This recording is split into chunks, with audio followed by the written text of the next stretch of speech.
He was doomed from the start. Did you really think you were our equal? You were dead weight until the very end. So face your death with dignity, freak. The old man tells everyone to leave quickly. The protagonist lies in a pool of blood, desperately begging his teammates to save him. Then the worst one of them suggests finishing him off to gain more experience points. The protagonist doesn't want to die. Bam, not so fast. What did you expect? The protagonist isn't some crybaby. The boy sighed heavily, wiping sweat from his exhausted face. The monster's bloody corpse lay at his feet and a knife was clutched tightly in his hand. He ordered his comrades to remain vigilant. A new wave of green creatures appeared in the distance, armed with clubs and other primitive weapons. The boy warned the team that the enemy was growing in number and the battlefield was already littered with corpses. The monsters charged and a fierce battle began. The armored warrior raised his sword and declared that the demons would get what they deserved today. The monsters' heads flew to the sides, their bodies being chopped into pieces. Amid the clash of blades, someone asked admiringly how many enemies Miyamoto could kill in a second. At that moment, Onizuka slammed down on his opponents like a meteorite, crushing the entire group with a single blow. His incredible strength left the others sighing in envy. Suddenly, someone called out to the soldiers. They turned and saw a mysterious energy begin to flare around one of their allies. The enraged demon roared, but the boy activated his ability and pulled it straight toward him. The next second, the monster was pierced from behind, and the battlefield increasingly resembled pure madness. One of the fighters remarked that Miyamoto's strength shouldn't be wasted on smaller opponents. Fortunately, the battle had already come to an end, and the squad was finally able to catch its breath. The commander immediately urged everyone to move on. He sighed heavily, thinking again of Miyamoto and Onizuka, without whom this battle could have ended very differently. Then the girl suggested they take a break. They'd been fighting almost non-stop since arriving in this world, and she was beginning to worry that the team's morale would soon reach its breaking point. Someone said, "Okay, let everyone take a break." This proposal was very surprising. The guys had happy faces and they breathed a sigh of relief. The dark-haired man took a sip from the bottle. The people around him were also relaxing and laughing. Everyone was chatting. How much time had passed since they were summoned into this world. Just a few days ago, the boys were ordinary schoolchildren. The main character sat at his desk and yawned. The girl looked at another boy with loving eyes. The bell rang to signal the end of the lesson. The boy took his bag and now stood up, went home to the computer with games. Something vibrated. The dark-haired man asked what it was. He stood with a backpack on his shoulder in bewilderment. On that unfortunate day, they were all enveloped in a flash of light. No one understood what was happening. The guy covered his face with his hand. There was fear in his eyes. The whole class was summoned to another world. The guys stood in smoke after using magic. The guy looked into the distance. With a drawn-out groan, the king said welcome twice. He was meeting the heroes. People were alarmed, wondering what this was, where they were, and where the school was. They turned to the king rudely, saying they absolutely had to be returned, otherwise they might be late for business. Everyone was making a noise and the main character stood silently with a surprised expression on his face. Someone clicked their tongue because there was no connection. Another could vomit. The old man was asked to go downstairs. The guys were asked to calm down. One student threw up his hands and told everyone that they needed to first assess the situation and remain calm. They could talk to the man. The servant asked his king if he was sure.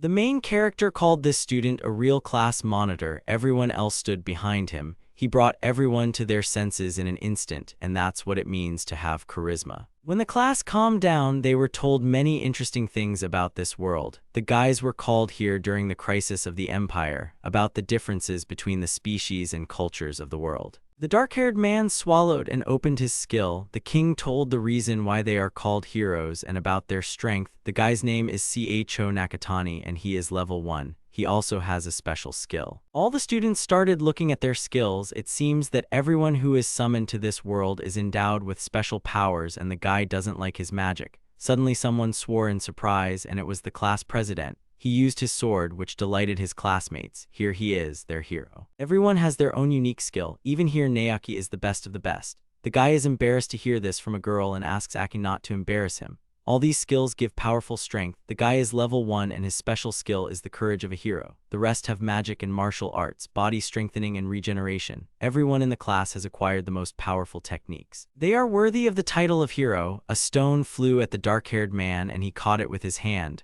while Yudo developed a useless skill that could only pull things towards himself. The boy sits tensely when the whole class turns its attention to Yudo. They say his powers are nonsense and there is no use from this. Most likely he will die first and there will be one less problem. Let them not look at the boy like that. Even with such strength, you have to try really hard. Yudo clenched his fist. Onizuka was called. The guy told him that if he provoked even one demon, the others would immediately find out about it. The blonde-haired one was yelling at the one who pierced the monster's neck with his hand. That's why the order was to attack them when everyone was ready. He threw the monster aside and told him to shut up. The classmate thinks he's better and demands that he doesn't dare look down on him. It's the other guy's fault that he's weak. A showdown ensued and the boy grabbed his classmate by the collar. He couldn't be told what to do, otherwise he might hit him. The class president demanded he let him go, and now was not the time to sort things out. The heroes were told to get ready because demons were approaching and they needed to attack. Yudo looked in the other direction and sighed as he saw a huge number of demons. They were approaching them with shouts and stomping. The guys were standing at the ready with their weapons. The guy took out his sword again and cut down the enemies, told his allies not to be afraid. The demons were within their power, called everyone to follow him. The main character stood behind. The blonde-haired man cut off the monster's head and it lay on the ground. The demons behind him were also defeated. The guy stepped on the bloody corpse. Damn, he's not like them at all. The fighter defended himself with a sword from the enemy and the battle was in full swing. But such an outcome of events is no reason to give up. Yudo stood to the side and clenched his fists. To jump on the guy with a roar and attack, he noticed it and screamed, managed to defend himself at the moment of impact, deflected it with his weapon and his armor also helped. The attack cracked the blade. Yudo threw the enemy away from himself and he fell to the ground. Oh no. The weapon cracked and broke into pieces right in his hands. The guy was at a loss. The demon was amused by this situation and he jumped towards Yudo. Now there was nothing to defend himself with and the dark-haired man screamed. A classmate helped him and protected him from the monster, chopped him into small pieces. They flew everywhere. Yudo laughed and looked at his hands. The dark-haired man was overcome with fear and he trembled, pressing his hands to his chest. He said that he could not anymore. This power was of no use. When the boy saw the monster, he was walking towards his classmate. Yudo shouted to Minace to watch out. She was at that time healing a wounded ally. The guy ran towards her. The demon was so fast and wanted to jump on the girl. Yudo tried to stop him and extended his hand. At such a speed, the monster cannot be pulled in, but Minace can be pushed back. This is the best thing to do. The demon attacked past. The enemy jumped up and attacked the guy. Minace was scared for Nakatani and screamed his name. It was difficult to do anything in this situation, so he just stood there. Oh, what was the guy thinking? People like him should just close their eyes to this and live. At least that's what he did before. Drops were dripping in the background and a puddle appeared. Someone's eye looked out of nowhere. What a stupid death. Yudo was lying on the ground covered in blood. The guys were shouted to wait. Minace was told to leave him. It was time to move. Nakatani saved the girl and we can't leave him here. This is definitely a curse. Minace put her hand on the guy's chest. He was lying on the ground next to the girl. Maybe that demon did this to the dark-haired one. Is he cursed? Or is the guy now the source of infection? A classmate said that it was dangerous near him. The others stood nearby and discussed what happened. Minace was ordered to immediately move away from the fighter. The wounded man looked at them, all battered. The fair-haired man understands the girl's feelings, but if he doesn't help, he'll have to leave his ally behind. He can't hang around here forever. Yudo was scared by the words that he would be abandoned. The guys agree with Miyamoto because the guy is a weakling who's of little use. They knew about the weak member's imminent death, but what are they saying? Minace asked to wait. Nakatani is one of them. How can you talk about it so easily? Someone asked again, one of them. The guy with the shaved head said that this was nonsense. If you think about it, why would a weakling stick his neck out instead of his classmate? Such a person wanted death. And indeed, with such a skill, he was unhappy, and it is obvious that only one guy has such a useless skill. Apparently, he just wanted to show off in front of Minace. What are they talking about? The guy has a lost look. Someone said that this is too much for a simpleton. The girl started crying and apologizing. Drops flowed down her cheeks and fell on his clothes while she was healing the wounds. Yudo just did everything in his power. He just wanted to protect Minace, and the guys are doing this to him. She won't be able to heal her ally. Tears flowed like a stream. They turned to Minace. The guy asks her to stop and pulls her towards him, takes her hand. She did everything she could. The girl bursts into tears on her classmate's chest. Let his sacrifice not be in vain. They lead her away from the wounded man. The girl wipes her eyes of tears. Minace is asked to wait. The boy turned to Nakatani, bowed his head over him and said that he had been a burden until the very end. All his clothes were torn and a large wound was visible in the stomach area. Minace is a valuable healer, but what did he do? He brought the girl to tears. The classmate can't stand such useless people. The guy was lying there, and because he couldn't move, he just listened to it. Accompanying his parting words with an insult, the blonde-haired man wished the boy a painful death, saying that the curse could spread and that he needed to leave quickly. The fighter apologized and said that he couldn't help but say goodbye to his classmate. That was such nonsense. Yudo tried to tell them not to abandon him. The headman was considered so kind. Damn, his throat burns so much. If only the guy could speak. It gets cold and he loses blood. The fighter's body dies. Yudo lay on the ground alone. Will they all leave him here to die? The boy asked helplessly. He remembered the faces of everyone who was with him on the mission. Onizuka has an idea, Miyamoto said. A team member tells him not to go any closer to the guy. He is cursed. He doesn't like being told what to do, and he clenched his teeth. The fighter hit one hand against the other. He is still a so-called hero. Then he needs to be killed. Maybe he will gain experience for this. Yudo was scared. What is he talking about? No need. Yudo is trying to tell Onizuka to stop. Come on, let the body move. Damn, the classmate is getting closer and closer and it's still impossible to move. He will kill him. No need. The classmate was grabbed by the collar and lifted into the air. Yudo started crying. The guy doesn't want to die. Someone's voice was heard and eyes appeared in the background. Then you need to use your power. He asked what power? If there is no desire to die, then it is better to use it. What, this buggy thing? The guy laughed and already heard the afterlife. Even with this power, he couldn't defeat Onizuka. The dark-haired one twitched in his classmate's arms. There you go, bite it. You can at least leave with a smile on your face. Yudo succeeded. What is this? Magic was used. Someone shouted, what the? People started discussing what it was, what he did. Minace turned around. Onizuka shouted that he should be cursed. The guy knelt down and covered his face with his hand. He swore. The guys asked if he was okay and what was wrong. Onizuka asked how the dark-haired man stopped the blow. What did he do?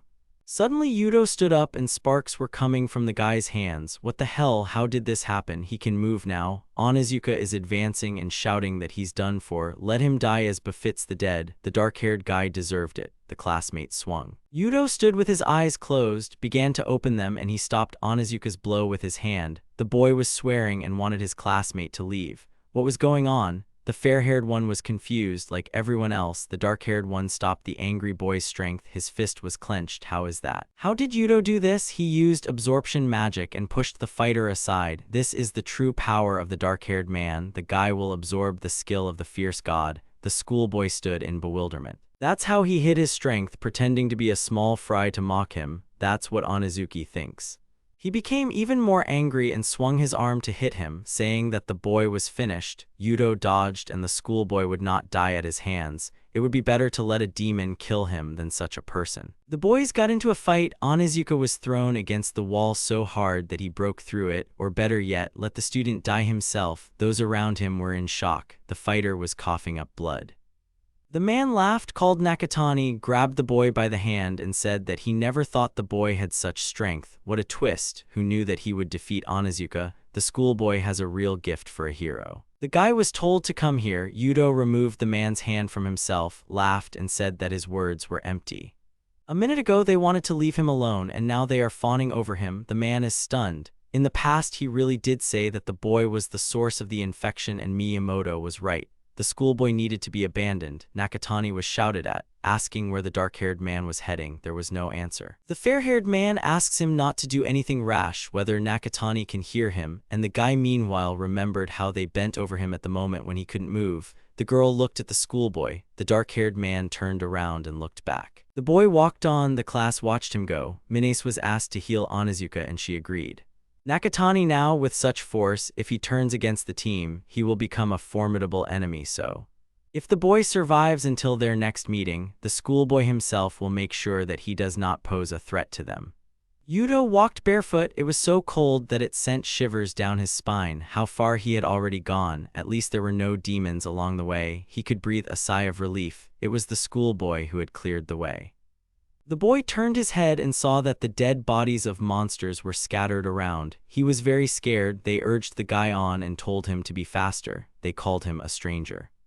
The schoolboy came to some high iron door with skulls on it. What the hell? The awakening of the strongest skill that the mysterious door hides behind. In Yudo, Nakatani level 1 now has a special skill, absorption plus fierce god. The stranger is asked to open the door. It is unlocked. Pools of blood from the massacre are splashed on the floor. The guy comes closer and closer, who is hiding behind the mysterious door. Yudo swallowed and took hold of the handle. The one who was abandoned with a useless skill becomes a warrior. The time has come to enter the forbidden territory. At the exit, everyone had upset faces. Oh my god, why is everyone so gloomy here? Big deal, Nakatani will die anyway, said the girl in the hat. After all, this dungeon is the worst place in the world. They turned to the commander. The man twitched. The people started talking. The worst part was they asked the commander what she was talking about. The girl was right. The deeper levels of the dungeon are a forbidden zone, but how did Sashiro know about this? What kind of questions are these, Sashiro? Awakens, a first-level specialist, has a special third eye skill, the ability to reveal hidden intentions and thoughts. They affectionately called the girl Minochka and grabbed her by the shoulders from behind, smiling, and told her to keep her head up. The girl did everything she could. She needs to get the guy out of her head who decided to leave on his own, and that's true, the guy is on his own. The fighter put his hand on his face. Damn, the damn egoist deserved everything that was happening to him. Besides, the schoolboy ignored the guy. Well, to be honest, who cares now what he does? It's everyone's personal business. Awakens' name, and she yelped. The schoolboy looked with a scary look in the direction of the boys who were making a noise. Someone hit the stone wall and cursed, and where did his strength go that time? The guy will definitely finish off Yudo when they meet. Who knows, but this Nakatani was able to defeat Onizuka, and this won't do. Perhaps the student is even stronger than Miyamoto himself. He laughed. The girl turned to the dungeon and said the name of her classmate. Awakens giggled, covering her mouth with her hand, and asked, really, it would be funny if he survived. After all, this place is the Demon King's dungeon. Yudo opens the doors. There was a destroyed building in the distance. It was amazing. The guy asked, what kind of place is this? Where is he? It's so cold here and there's such a stench. Yudo looks around and looks around. He has goosebumps. It smells of death here. The dark-haired man shuddered in surprise. Someone said that there was no need to be afraid. There was a long way ahead in an unknown direction. Come on, let him come. The schoolboy swallowed. He remembered how the girl called the guy. The schoolboy was climbing the stairs and he had nowhere else to go. There was no way back. Then he just had to move on. The dark-haired man exhaled. Someone thanked him for the visit. A stranger sat on the throne. She was waiting for the foreigner. The savior finally came. Yudo stood up inside in shock. He quickly turned away and fidgeted, apologized, and said that he really didn't see anything. The stranger regretted what happened. She knows that he came from another world. Yudo opened his eyes and turned around.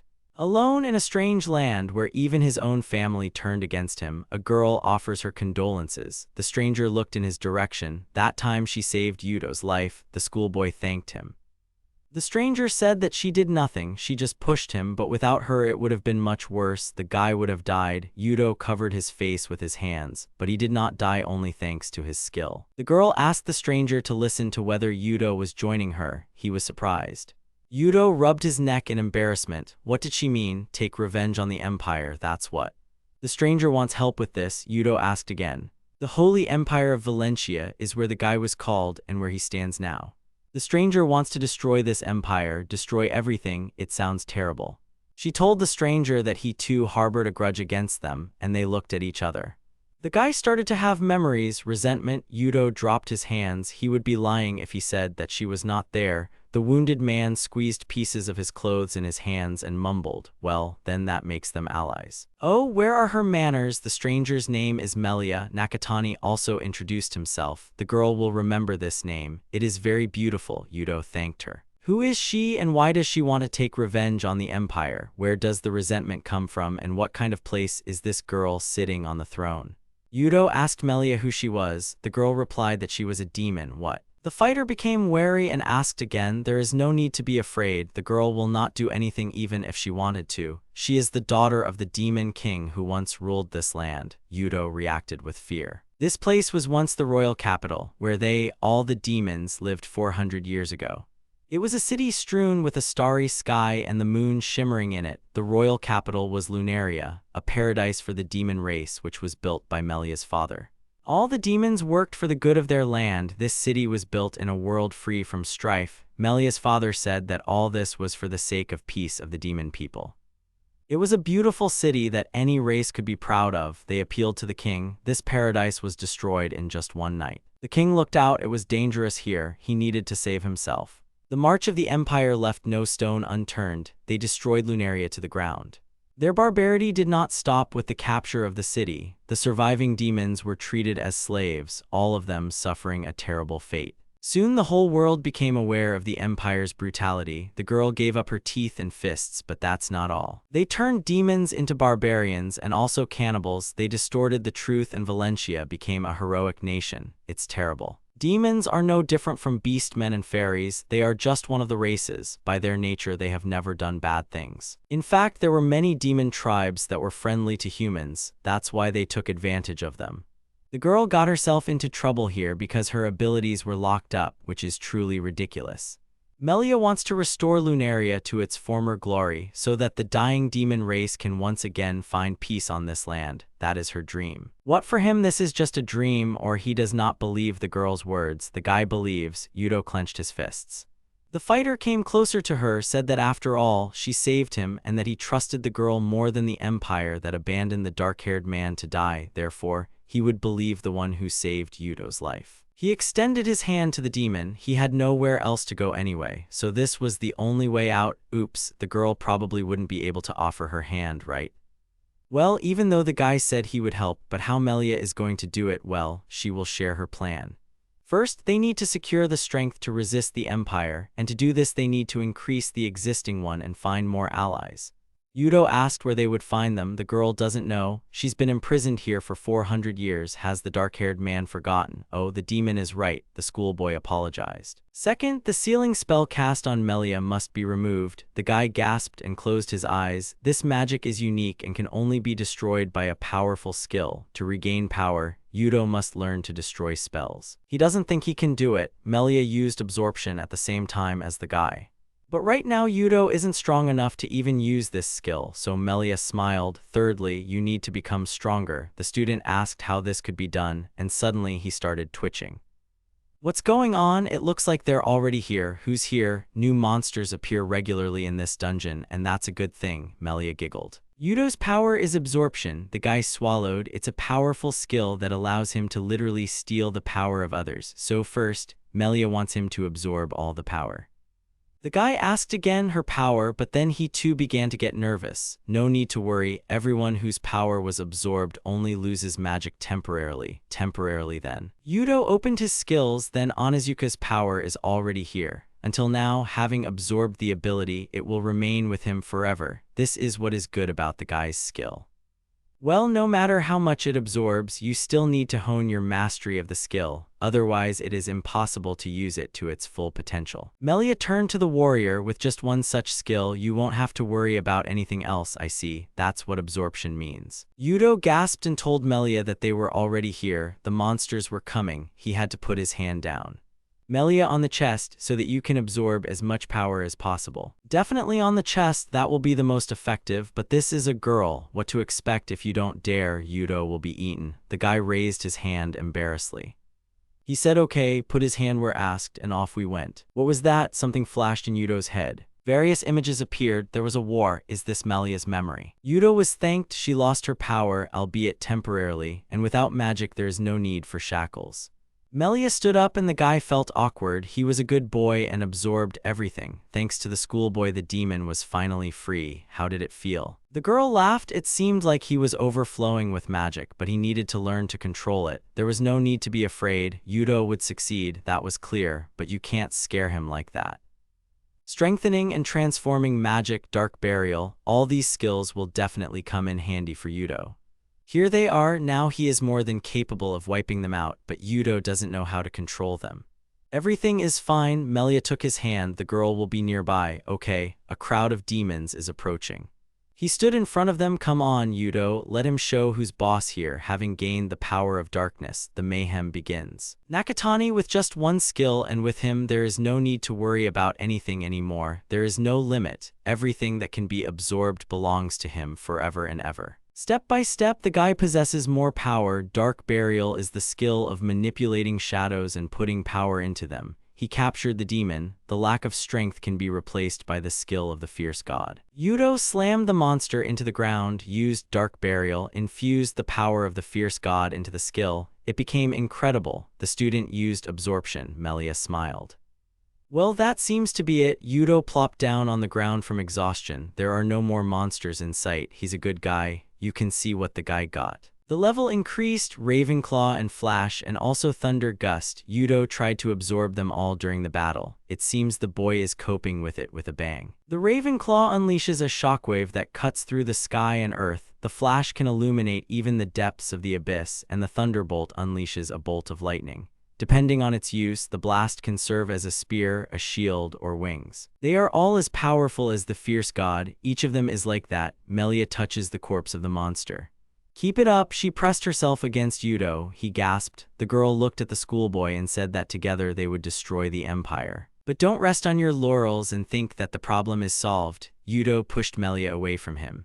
She could have thrown something on herself. Melia wondered why. He didn't even know the color of her eyes or, well, the girl might have caught a cold. The demon moaned and began to draw a circle in the air. Yudo was very surprised. The girl used magic and clothes appeared on her. It was ready and of course it was important. But in 400 years you can forget even worse things. Melia asked if it was better this way, but it was a little too big for her. Well, there are no more monsters here. We need to go to the exit, but it's in that direction. Yudo points in the other direction, but no, they're heading this way. Melia also knows the location. There are several ways to get into the dungeon. If they leave there, they will find themselves in the very heart of the empire. The girl is right. That's how he got there, and this route is beneficial for the guys. Yuto asked why. Well, for example, the demon is trying to come up with arguments. The girl pointed straight ahead, right there where someone had scattered stones. This monster was more powerful than the ones that were there before. Melia meant it was more profitable to absorb. That's it. A monster jumped out of the hole. Yudo swallowed and was told to attack. A gust of wind. Nakatani jumped up above the enemy, and this is a handy thing. He used Thunderbolt. I wonder what the guy will absorb from this monster. Well, let's find out. The schoolboy was told to watch out.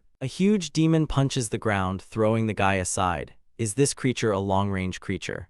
Yudo pushed off the wall, then the impulse. Before he could deliver another blow, the fighter would deprive the monster of strength for a while. The guy used absorption. Nakatani attacked the demon, let him taste his own power with a Rudol. Phew, they really are stronger than the previous monsters, but there will be even more powerful ones ahead. Along this path the boys will reach the great Dingir forest. The boy asked again. There were bats flying around.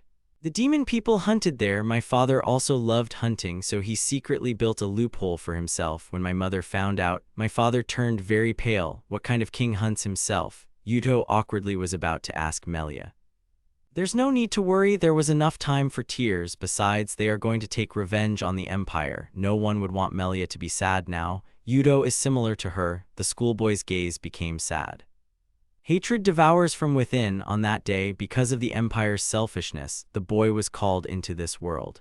Yudo was scared to death and ultimately left for dead. His classmates and that damn empire turned their backs on him, and at that moment the schoolboy gave up on his feelings. Nakatani doesn't want anyone to go through this. If he doesn't get up off his knees, then death awaits him. He must become stronger, much stronger. The fighter fights off the monsters and jumps to the side. Just look at how many skills the guy has. He has Hellfire, Poisoning, Bear Punch, Levitation, Enhanced Vision, Shapeshifting, Transparency, Sensory Deprivation, and much more. Yudo is still getting used to them and lacks practice. The schoolboy has natural talent, but he just does everything that the dark-haired one can. Now Yudo sees some dark spots, and before he could finish speaking, the guy's legs gave way. The fighter fell to the ground. Melia began to worry and called out to him. Exhaustion set in.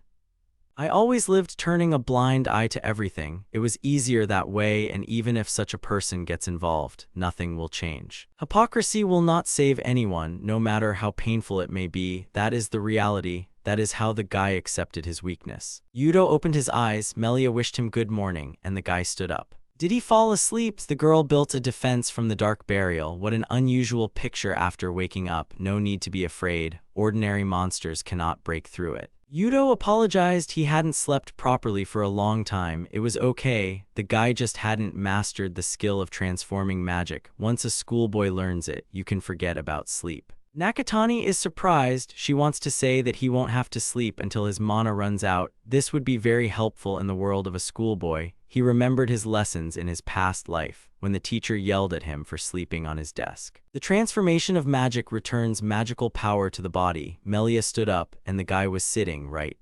To put it simply, magical power compensates for the energy needed for sleep and hunger. I see. It's amazing. Absorption adds skills, but they are useless if you don't master them. Yudo should have understood this. The dark-haired man closed his eyes. Oh no. Nakatani stood up and asked the demon what no meant and came closer. The bridge was no longer there.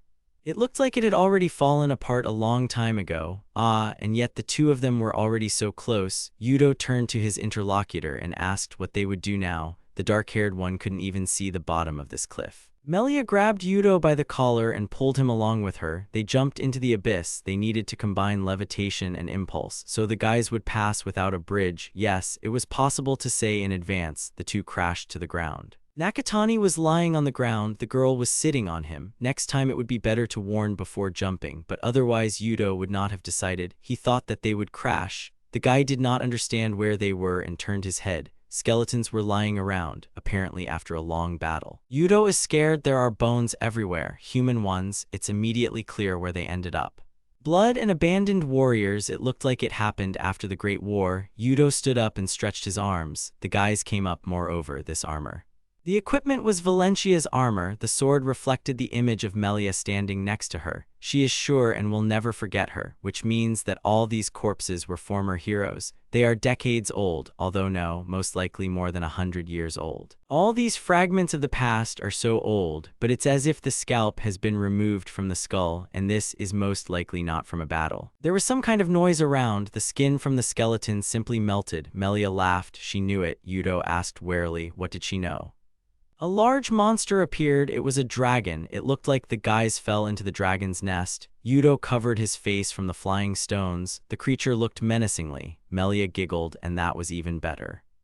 The monster roared. The fallen dragon is on a completely different level than the monsters before, but the skills the guy will receive will be very useful. But isn't this creature dangerous? Yudo is trying to stay on his feet from the outgoing wave. Everything is fine with what Nakatani has. The monster is no longer a hindrance.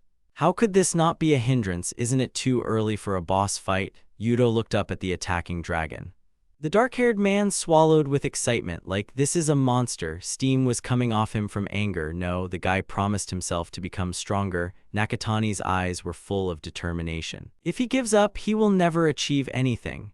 Yudo has already learned a lot since coming to this world. He found the courage to save Minas and has already fought a whole horde of monsters. The dragon is flying here. Yeah, the guy can do it. He needs to use everything he has. He uses magic against the monster. There was a big boom. The dragon survived, but if there are even a couple more of those here, there was smoke all around. Oh, Yudo was dealt a fatal blow. Half of his body was gone. Only bones remained. He was coughing up blood. What's going on? Oh no, the fallen dragon is coming. The monster is roaring. Yudo is afraid of dying. The stones scattered. Melia looked at it all. She closed her eyes. The demon smiled. Yudo took off. He couldn't do this anymore. The dark-haired man clenched his teeth.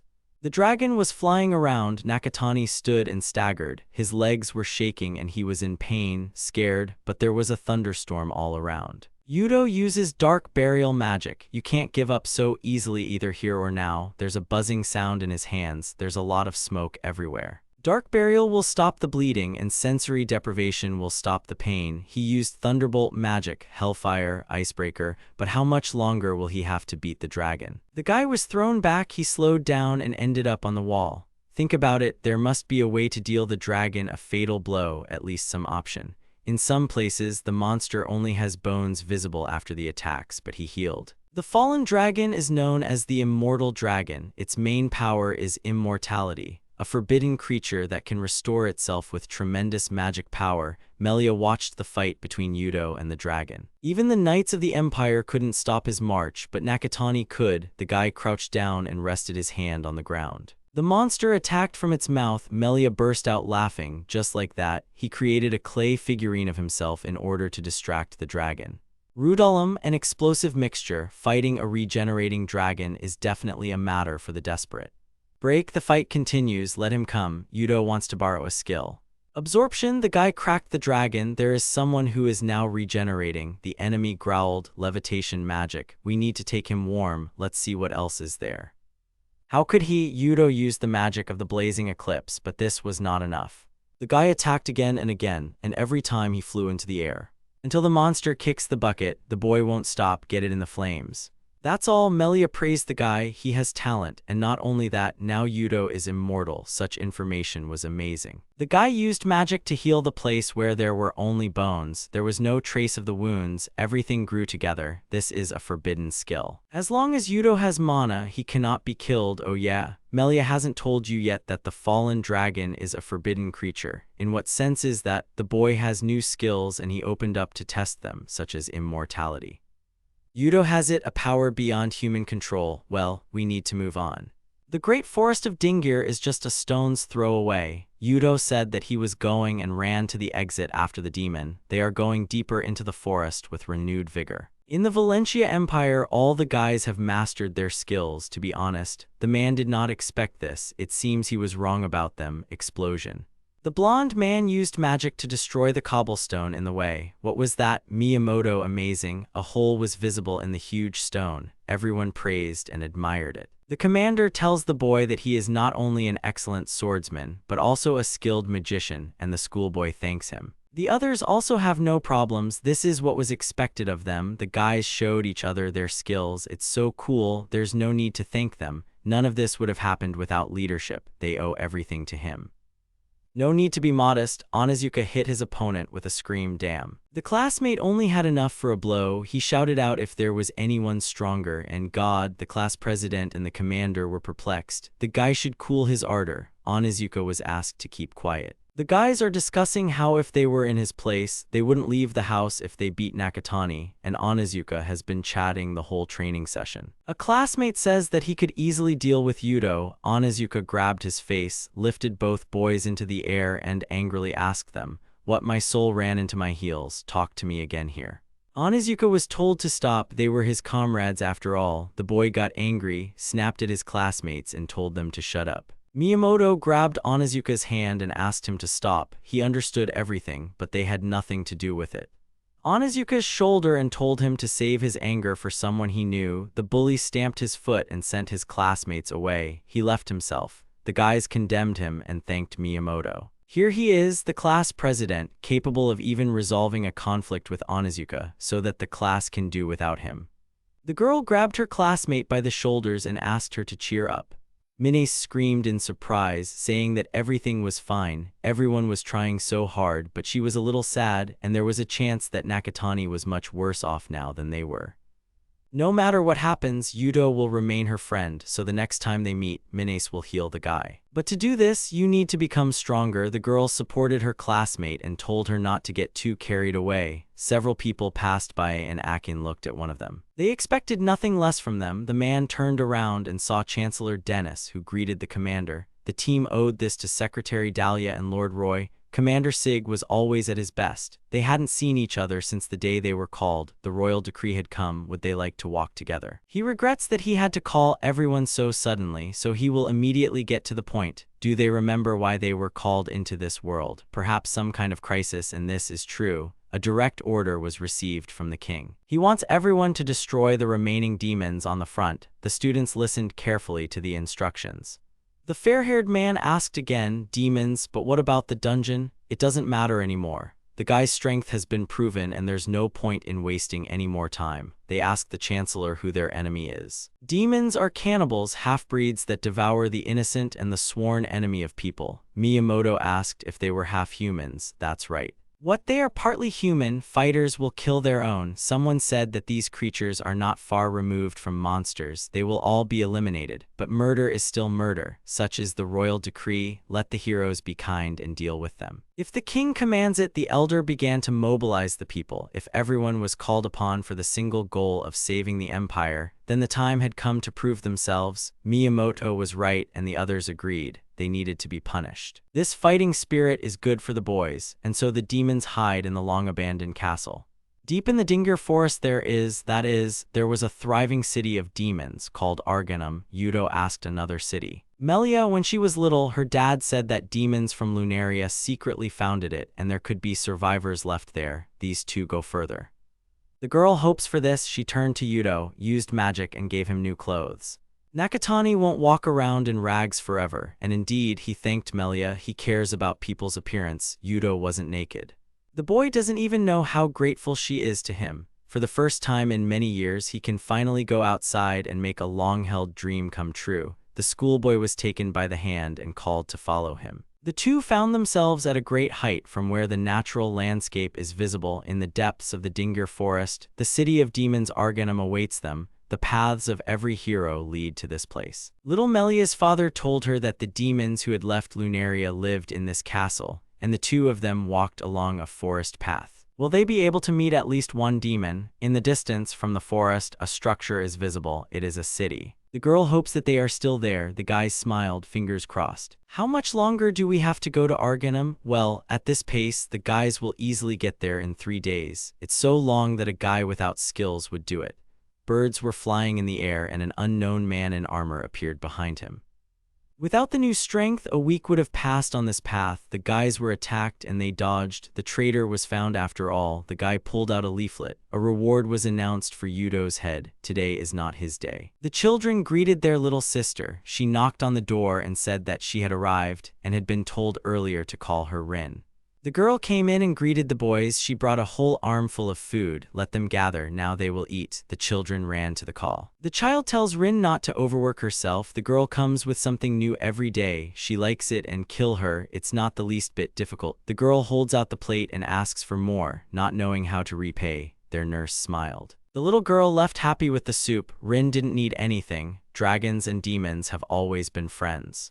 After what happened in Lunaria, the Empire instantly destroyed Arganum. They miraculously managed to stay alive, and now they are forced to hide in the ruins. No one can go out into the forest to hunt, and therefore Rin is immensely grateful. As a child, all the demons were kind to the girl. She remembered this for the rest of her life. This race is not bad and does not oppress others. One day the world will understand this, but until then, Rin was called. The boy wants to say something, and the other children urge him to say it. When he grows up, he will become very strong and protect everyone. Then the child wants to return to Rin and ask her to marry him.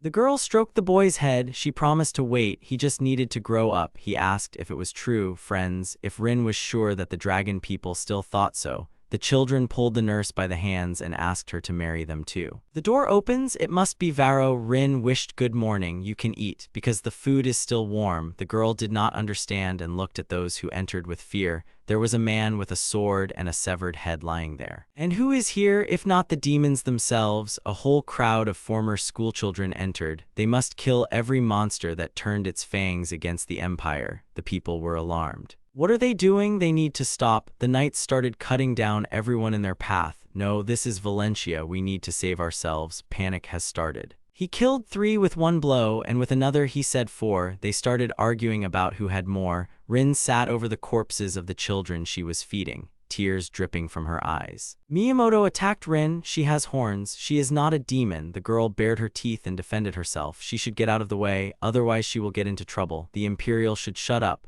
What right do these Imperial bastards have to take the lives of innocents? Let him answer. Rin has an angry look. The guy swung his sword and asked where she saw innocence here, or was this about man-eating demons? Their very existence is a mistake. What? But these are children. The schoolgirl stood next to the victims, which made it even easier. But when it came to killing children, the girl swung her weapon and wanted to show them how it should be done. The kids were crying. Rin protected them and cut off the enemy's arm. Part of the body fell to the ground. The girl screamed. She now had no arm. The nurse sat down next to the babies. They asked Tsubomi how she was. The girl would survive. Everything hurt, and there was no need to be afraid. Minace would heal the wound. The healer went to help. Filthy monsters, they still don't care how many more people will be hurt, and yet the guy warned them for attacking the Empire and helping the demons. Miyamoto stood in front of the kids with their protector. As a hero, he sentences her to death. Rin is on alert. I also found a hero. The guy is just a killer. They are the real monsters. The fighter smiles. The dark-haired man holds his head and turns to Melia. It has always been like this here. Who are these people? There have probably been a lot of bandits over time.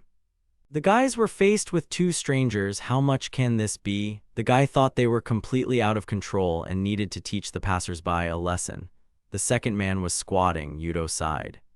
And they will divide the reward between themselves. The castle is already visible and the guys are almost there. The strangers did not understand why they passed by them, why they were ignored. The main characters only sighed. These are stubborn rams, and how many words there were. The strangers lay on the ground, defeated. What will Yudo and Melia do now if they find survivors? So, first we need to talk to them. The girl clicks her heels.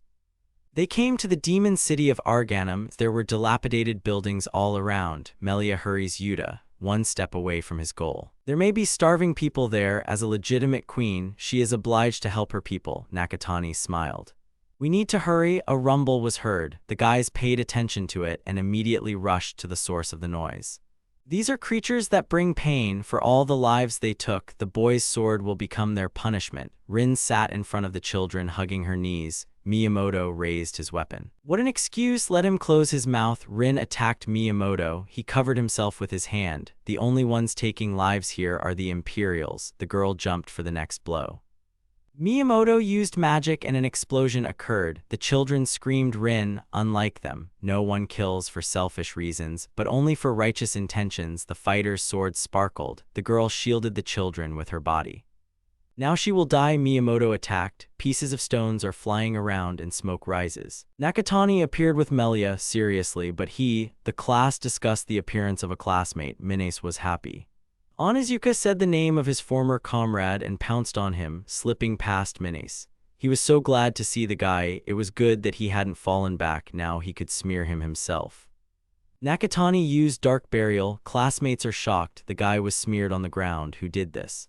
Yudo asked who killed everyone here. There were corpses of demons lying around. The class was alarmed. Miyamoto said that he killed, and what's the big deal? They are man-eating monsters and they need to be exterminated, so let him mind his own business. Rin is very surprised about something. He's gone crazy. Life hasn't taught the guy anything. Even in their world, he looked after bears during hunting season. The class is discussing it. He says something. Yes, they are like parasites. They do more harm than good.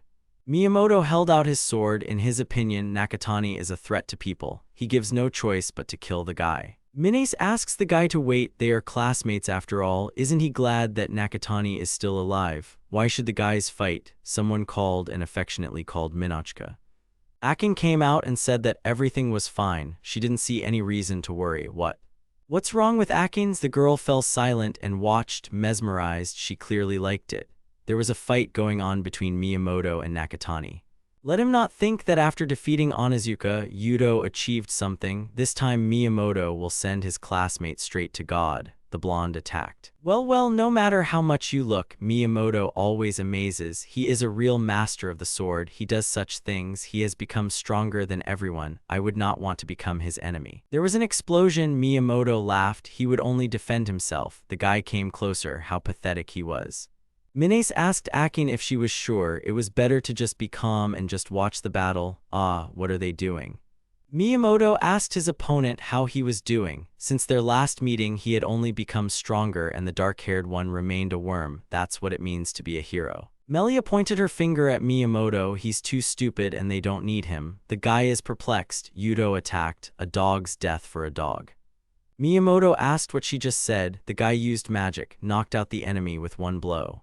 The people are scared. They need to retreat. Only those who have the skills to carry the wounded and supplies should stay. The rest should run. Melia asked to take Yudo and pointed out what exactly. The guys were healing their classmates. Someone was using summoning magic. The guy looked at Minace. Let everyone leave quickly. He can handle it. Someone doesn't have the transfer skill. It's unknown what to do. The healer is asked to quickly heal the injured hand. Someone's silhouette stretched out behind the girl. Nakatani used absorption magic. The fighters scatter. Minace saw Nakatani, asked him to stop and smiled. The girl will now heal the wounded. He was going to use force.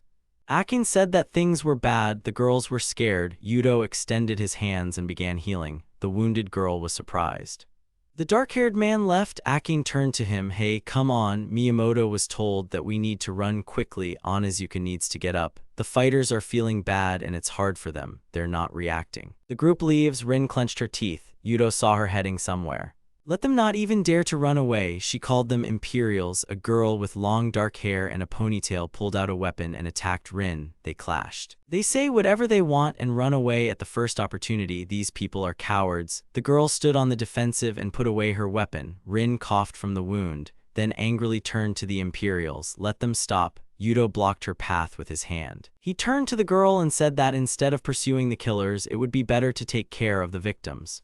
Rin gritted her teeth. Nakatani called Melia and approached her. She was sitting over the corpse, ran her hand over the face, and closed the dead man's eyes. There were dead people lying everywhere after the attack. If Melia's power was with her, no, even with her the dead could not be brought back. Yudo turned to the girl. She had an upset look and the guy didn't say anything. Then Nakatani used healing magic. The guys thanked their brother. Rin looked away.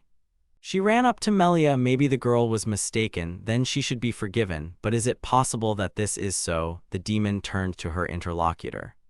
The people paid attention to the nurse's voice. She asked for forgiveness from Lady Melia. Rin knelt before the demon. Even though she was there, people still suffered. It was difficult for her to do anything herself. She couldn't protect everyone. It was all her fault. The girl was called by name. Rin was lifted up. She remained a crybaby. I wonder if Melia hadn't grown up or if the girl had grown so much her eyes were tight with tears. The girls hugged and Rin did a good job. The demon is not alone and thanks to her. The girl burst into tears. Melia held her by the shoulders. A tribute was paid to a friend who fought alone and tears of relief were shed. Yudo looked at this picture, then his face became serious. The situation after the tragedy, graves were built for the dead, the survivors began mourning. Someone called Mrs. Melia. Everyone stood in front of the gravestones after the murder. They needed to rest a little. They would take all the regrets upon themselves. Melia called Rin for a few words. The girl followed the lady, asking if she could allow herself to ask about various things. First of all, Yudo also wants to ask what kind of relationship there is between the girls, right? Rin needs to be introduced, and Melia said the name of her interlocutor. Yudo groaned. The girl became embarrassed. They had been friends since childhood. The dragon and demon races once formed an alliance, Melia said. Yeah, despite their small numbers, the previous demon king, Lord Melfs, protected the people. The demon race was the target of attacks from many species due to its small numbers. In order to protect each other from external enemies, they moved from place to place every day. The attacks continued and the people's strength gradually began to wane. The girl was also close to death. Rin was falling from exhaustion and was being picked up by adults. There was water ahead, there was still a little left. That's when she saw the dragon in the sky. The man on the monster came down with the girl in his arms and said, "They seem to be from the dragon people." Rin was saved by the magnanimous heart of the demons. They all looked terribly exhausted, and if no one objects, why not take a rest in their country? The man suggested to the travelers. The demons welcomed them with open arms, and Lord Melfs entrusted the land to her father, the leader of the dragon tribe. The man ruled the demon city and both sides united in pursuit of peace. That's how their alliance of children of rulers came about. Yudo smiled at the story. I see. So that's why they were childhood friends, and then the royal capital fell, and this time the demons began to rely on the dragon frame. The city of demons became the royal capital for a time, but soon the hands of the empire would reach it too. At that time Rin did not yet have the strength to fight. The girl could only run away. Only recently she returned to this earth, Yudo asked. If it was recently, then where was the girl before? Melia answered that she was in hypobiosis. The dark-haired man asked again. Rin lowered her eyes. This state is similar to a long hibernation. In this position, magical power will not leak out, which eliminates the risk of being discovered. By the time the girl returned, only small children, old people, and the seriously wounded remained in the city. The hunt for the remnants, yes, those who still had the strength to resist fought. From here it would have been possible to do something. Wow, on their own, the girl laughed, but as expected, no one could resist the heroes. Yudo said the word hero and remembered his classmate. Rin continued that they were very good children. No one did anything bad to be killed like that. The wet nurse burst into tears from the memory of what happened. The children's faces became sad. But if Melia and Yuda hadn't come, everyone would have been killed. Rin wiped away her tears and smiled. The guy was glad that at least some of them survived. That's right. the girl turned to the lady and asked who this person was. Melia imagined the dark-haired man. Both of them had hidden displeasure on their faces. Well, okay, it's annoying. I need to tell her. There's no need to blame everything on one person. Yudo was summoned to this world along with the heroes, but for some reason they separated. The girl saw this, but it can be considered that his class and the Empire are now enemies. This means that the dark-haired one is now on their side. The hero is an ally of the monsters. She saw it too. Melia said that Yudo is stronger than other heroes, and it is true. The fighter dealt with the enemy as if he were a child. The guy broke the demon's seal and defeated the hero. He is a human, and it is better not to call Yudo a hero. You could say that Nakatani is a demon, but even though the girl was late, Melia was sitting when she said this. The girl found a clue for a counterattack. Melia approached Yudo. Did he cope with the task? The guy used summoning magic and unknown creatures appeared around. What's going on? It's not the most reliable option, but with numbers you can do a lot. It certainly looks like the Empire really did bring in goods using this power. They were deprived of their power and most of the supplies were taken. This is what they achieved. It will be a nice bonus, but the summoning will be useful. Rin asked to wait. It can't be. Yudo can steal skills. The guy became embarrassed. Well, the theft is temporary, however. The dark-haired one can use them constantly. This is an incredible power. Melia held the summoned creature in her hands. Yes, but the Empire knows about this skill and calls it unfavorable. Yudo thought and repeated, unfavorable skill. If you think about it, who was the first to call this power that? Of course, the ability to attract things was weak. The hero and the fierce god are outrageous skills at first glance. It is useless to compare them with other skills like healing and summoning that Yudo absorbed this time. Melia was the only one who knew the true power of the guy's skill. It was a counterattack. The Empire needed to be attacked. Had Yudo taken out the previous groups? Rin and Nakatani asked again. Clues and defeated enemies. Someone's hand was on a piece of paper with an image of Nakatani's photo. On the way to the Empire, of course, this is the work of the Empire. That's right, they were told everything they know. The guy asks to let them go. He can't force people to die here. They were sitting on the ground, tied up by the main characters. What Yudo thinks about this, he doesn't even know. In the Holy Empire of Valencia, damn it, an unknown person punched. A guy who was completely covered in bandages destroyed a section of the wall out of anger. People gathered in the castle's guest room, and the wounded were being treated for their injuries in the treatment room. Akin asked the victim how she felt. There was no pain, not even any scars. It all seemed like a dream. The girl's limb was trembling. The girl in the hat was grabbed by the shoulders. What will happen to them next? She does not want to feel this pain again. Miyamoto shouted to Akin that she knew something, since she never revealed her ability. What was she hiding? Let the guy calm down. The girl said that her ability improves vision a little. That's it. Akin leaves, but the wounded man, did not finish. The girl ignored and said that she would tell everyone that she saw them with her own eyes. Nakatani's indicators. People became interested. Nakatani had a useless skill that simply attracts objects, but Akin saw something completely different in him. The student turned out to be level 461. Yudo has countless skills. People were surprised. How is this? What does the girl mean? What she said made the blonde angry. Didn't Akin say that she just has enhanced vision and knows no more than what she sees? The wounded man covered his face with his hand. Damn, then what kind of cowardly force is this? Akin looked at him. Cowardly, that's not it. They really need to fight this guy. He protects demons. The girl walked barefoot, leaning against the wall. I wish I knew if demons really eat people, and what the Empire wants from them anyway. The girl entered where the class was. Akin noticed Manasa. They asked her if she was okay. She didn't need to overexert herself. Who was he? It's simply unthinkable. The group of heroes was pretty battered, and on top of that heroic strength skill, it seems like it didn't help the blonde guy. The guy was offended by it. Who is this man? Everyone should know the nobles of the country to which they owe. His name is Malcolm Salisford, the Minister of Finance and the next head of the Salisford family, is pleased to meet the schoolboy. The minister adjusted his mustache when introducing himself. Can they help the Minister of Finance with anything? No, he just decided to share his wisdom with all the fighters who fled like the remnants of the demonic tribe. After all, it was the man who prevented their former comrade from joining the other demons.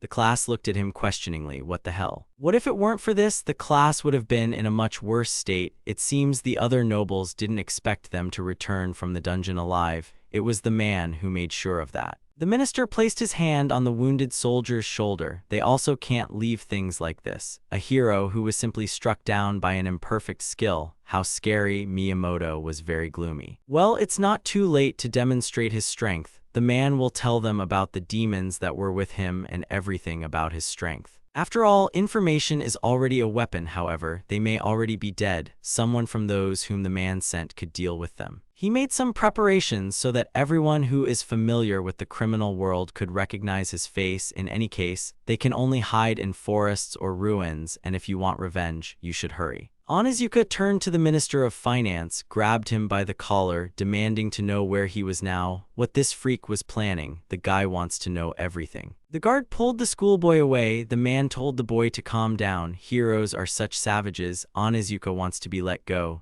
The Minister of Finance asks him to control himself, and then he can tell. What's so important about this? The man straightens his mustache again. Isn't it obvious? Let him tell you what techniques their classmate used. Yes, that's right. Nakatani shouldn't have such power. He's a coward. The Demon King's power is incredible. The fighter asked again. The Demon King? But the Demon King was defeated by the Empire 400 years ago. Since then, his Salisford family had been growing in authority, so the boys listened closely. How did the Empire defeat him, one wonders? The man knows everything. He smiles broadly. At Salisford Manor, welcome to the mansion, and it's worth telling. Okay then, let's talk about power. The whole class gathered at one table. The heroes gathered in the large hall all together. The man asks to inform them that they will start with the first dungeon that the guys visited. The Imperial Labyrinth. It has another name, but the true name is the Demon King's Dungeon. This dungeon was once a city ruled by a demon lord. The man continues his story. It is filled with the enmity and vengeance of the demon people and the magical power of this girl, so the number of demons is constantly growing. They were sent on an expedition because it was the perfect place to test their strength, right? Miyamoto asked, is this about that girl? Yes, about the daughter of the demon lord. The Minister of Finance raised his glass and said she was sealed in the very depths of this dungeon. To avoid future problems, she had to be killed, sealed at the bottom of the dungeon. Just don't say that the daughter of the demon lord was with Nakatani. Yes, it was her, and the man is sure. The minister's glass was filled. Well, maybe she has the blood of a demon lord in her, but she's just a child, so it's okay. The guys were definitely defeated. Onizuka's foot was not placed on the table in a polite manner. They only had a skirmish with Nakatani. He is the only one the team encountered. The man took a sip, bending his finger back. That's right, the girl was sealed by the first generation of heroes. She won't be able to show her full power.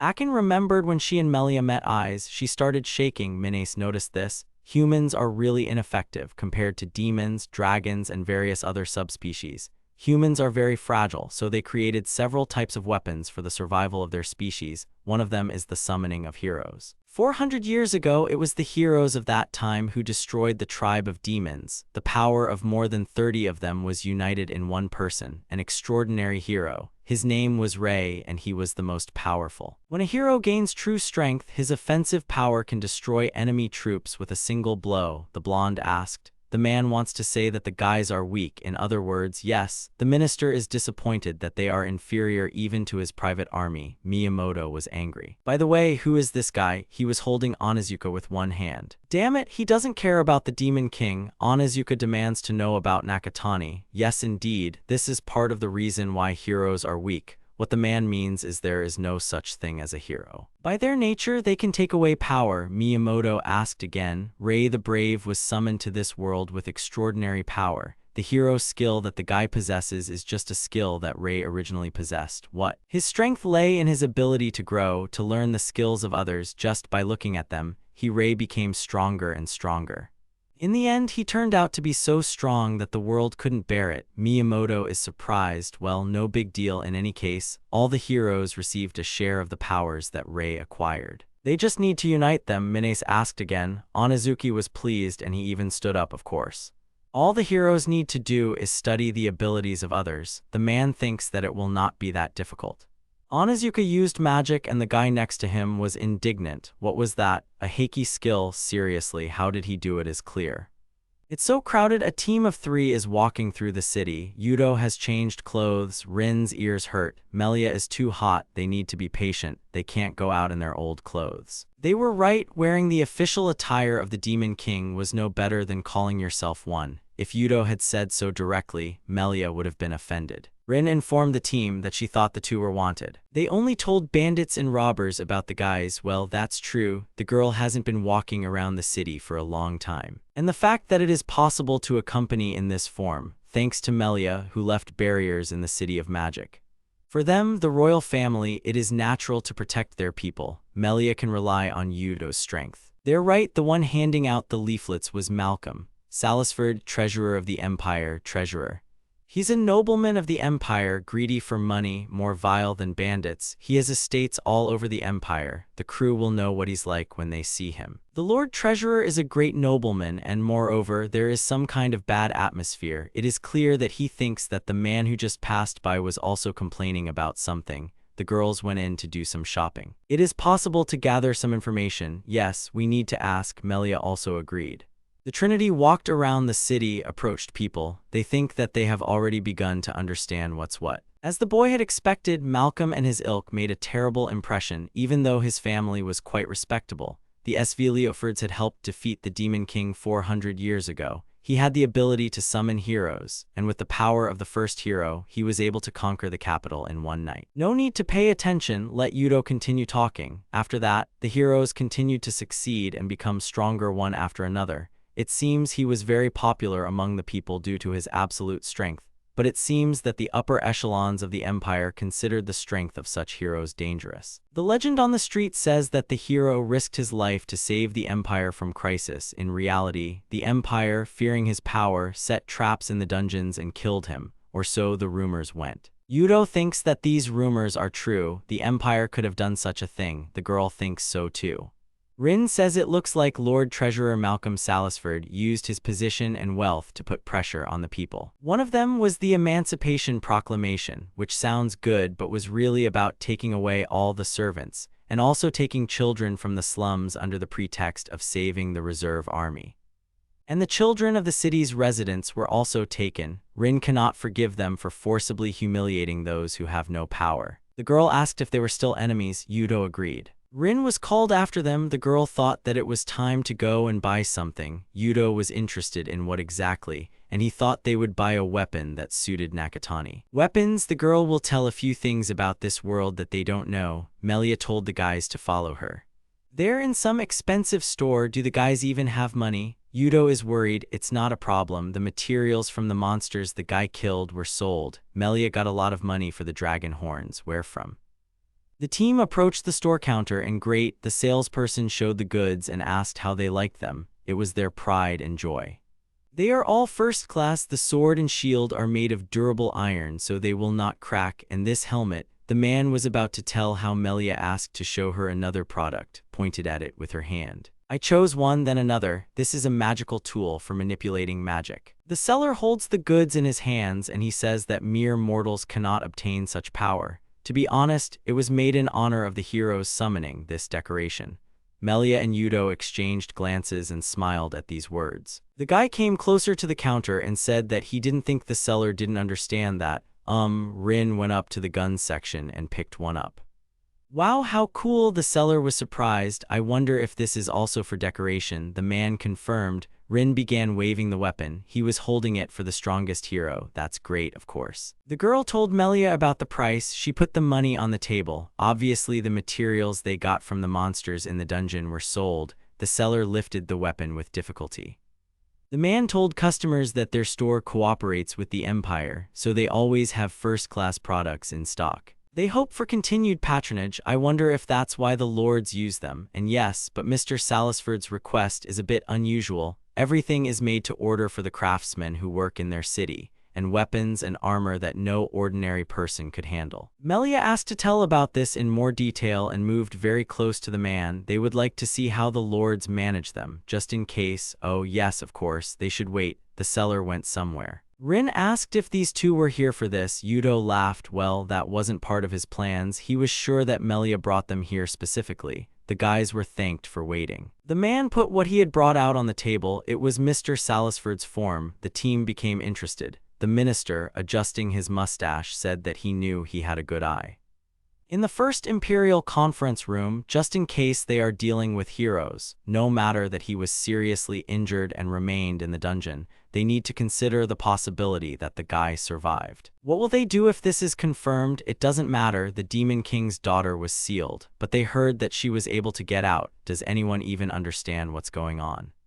There's no need to worry, that's what heroes are for. Denny's has already come up with something. Under the man's guidance, they will become stronger.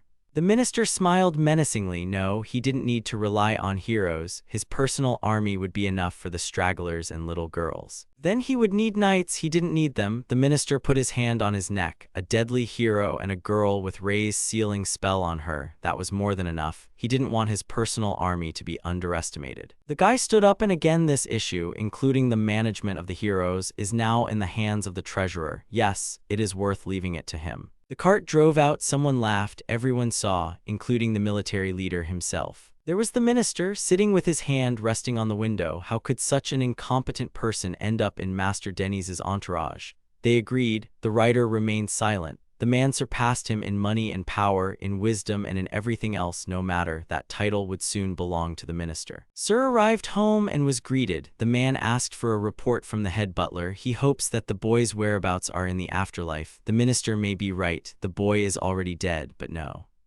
The servant bowed and said that there was no report on this matter yet. The man put his hand on his shoulder and smiled, then grabbed him and abruptly threw him to the ground. He knew that the minister hated jokes. How much money and people he spent, not a single report of what the hell was going on. They turned to Malcolm. He came back. The man's father said so. The old man came down. Yes, he was officially given the task of killing the fugitive hero. Malcolm should not underestimate him. You need to be sure that everything is going according to plan. The minister knows where he is. Of course he does. They walked towards the exit. The butler ran ahead of the owner. Damn, the man knew that they should not rely on these bastards. The servant opened the door in front of the minister. Did he send them on an errand? They are stupid and can't even handle a sealed girl. Useless brats, but still. Two silhouettes were visible behind the bars. Their eyes were glowing. If it came to a massacre, they would definitely come in handy, an ace up their sleeve.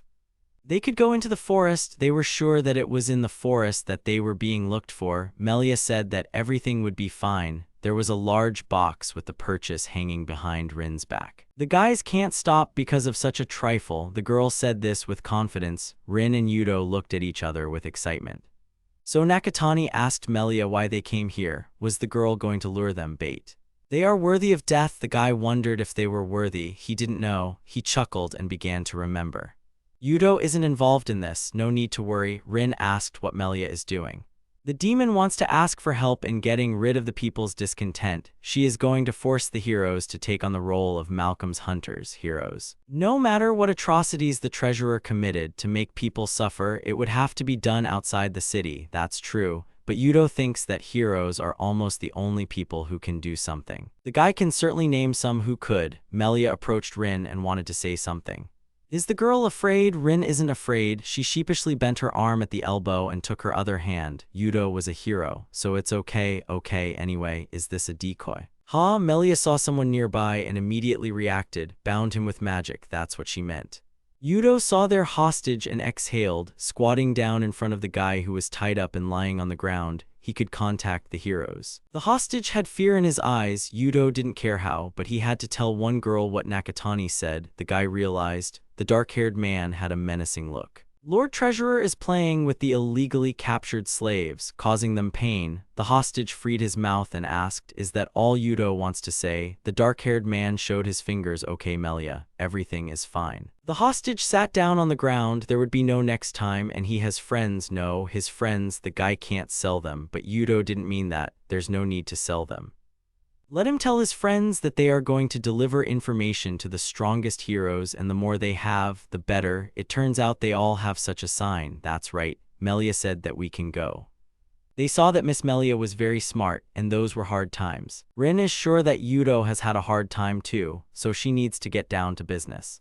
How many times will they do this? They have already collected information about the Lord Treasurer, so all that remains is to lure him. He's certainly not the type to call for reinforcements in terms of strength. Yes, the action takes place in the Lord Treasurer's estate, not a training ground. The crowd is standing close to each other, gathered in groups, he understood. The guy uses magic. How wonderful. Several people gathered around the schoolboy. After all, Miyamoto is great as always. He is talented. He is gathering more and more supporters, and they are weaklings. Onizuka thinks that everyone has useless skills, but it's not their fault. Let the next one go. Akin stands against the wall and says that she doesn't know. Leaning her foot against the wall, she said that only some of them were motivated. Minace believes that this is not true. Everyone works tirelessly. The girl will also become stronger, and this time she will bring Nakatani back. The girls looked at her. Minace still thinks so. Stop filling her head with all this nonsense. The girl is fine. She just fainted. By the way, there are rumors going around here. Has anyone heard what happened?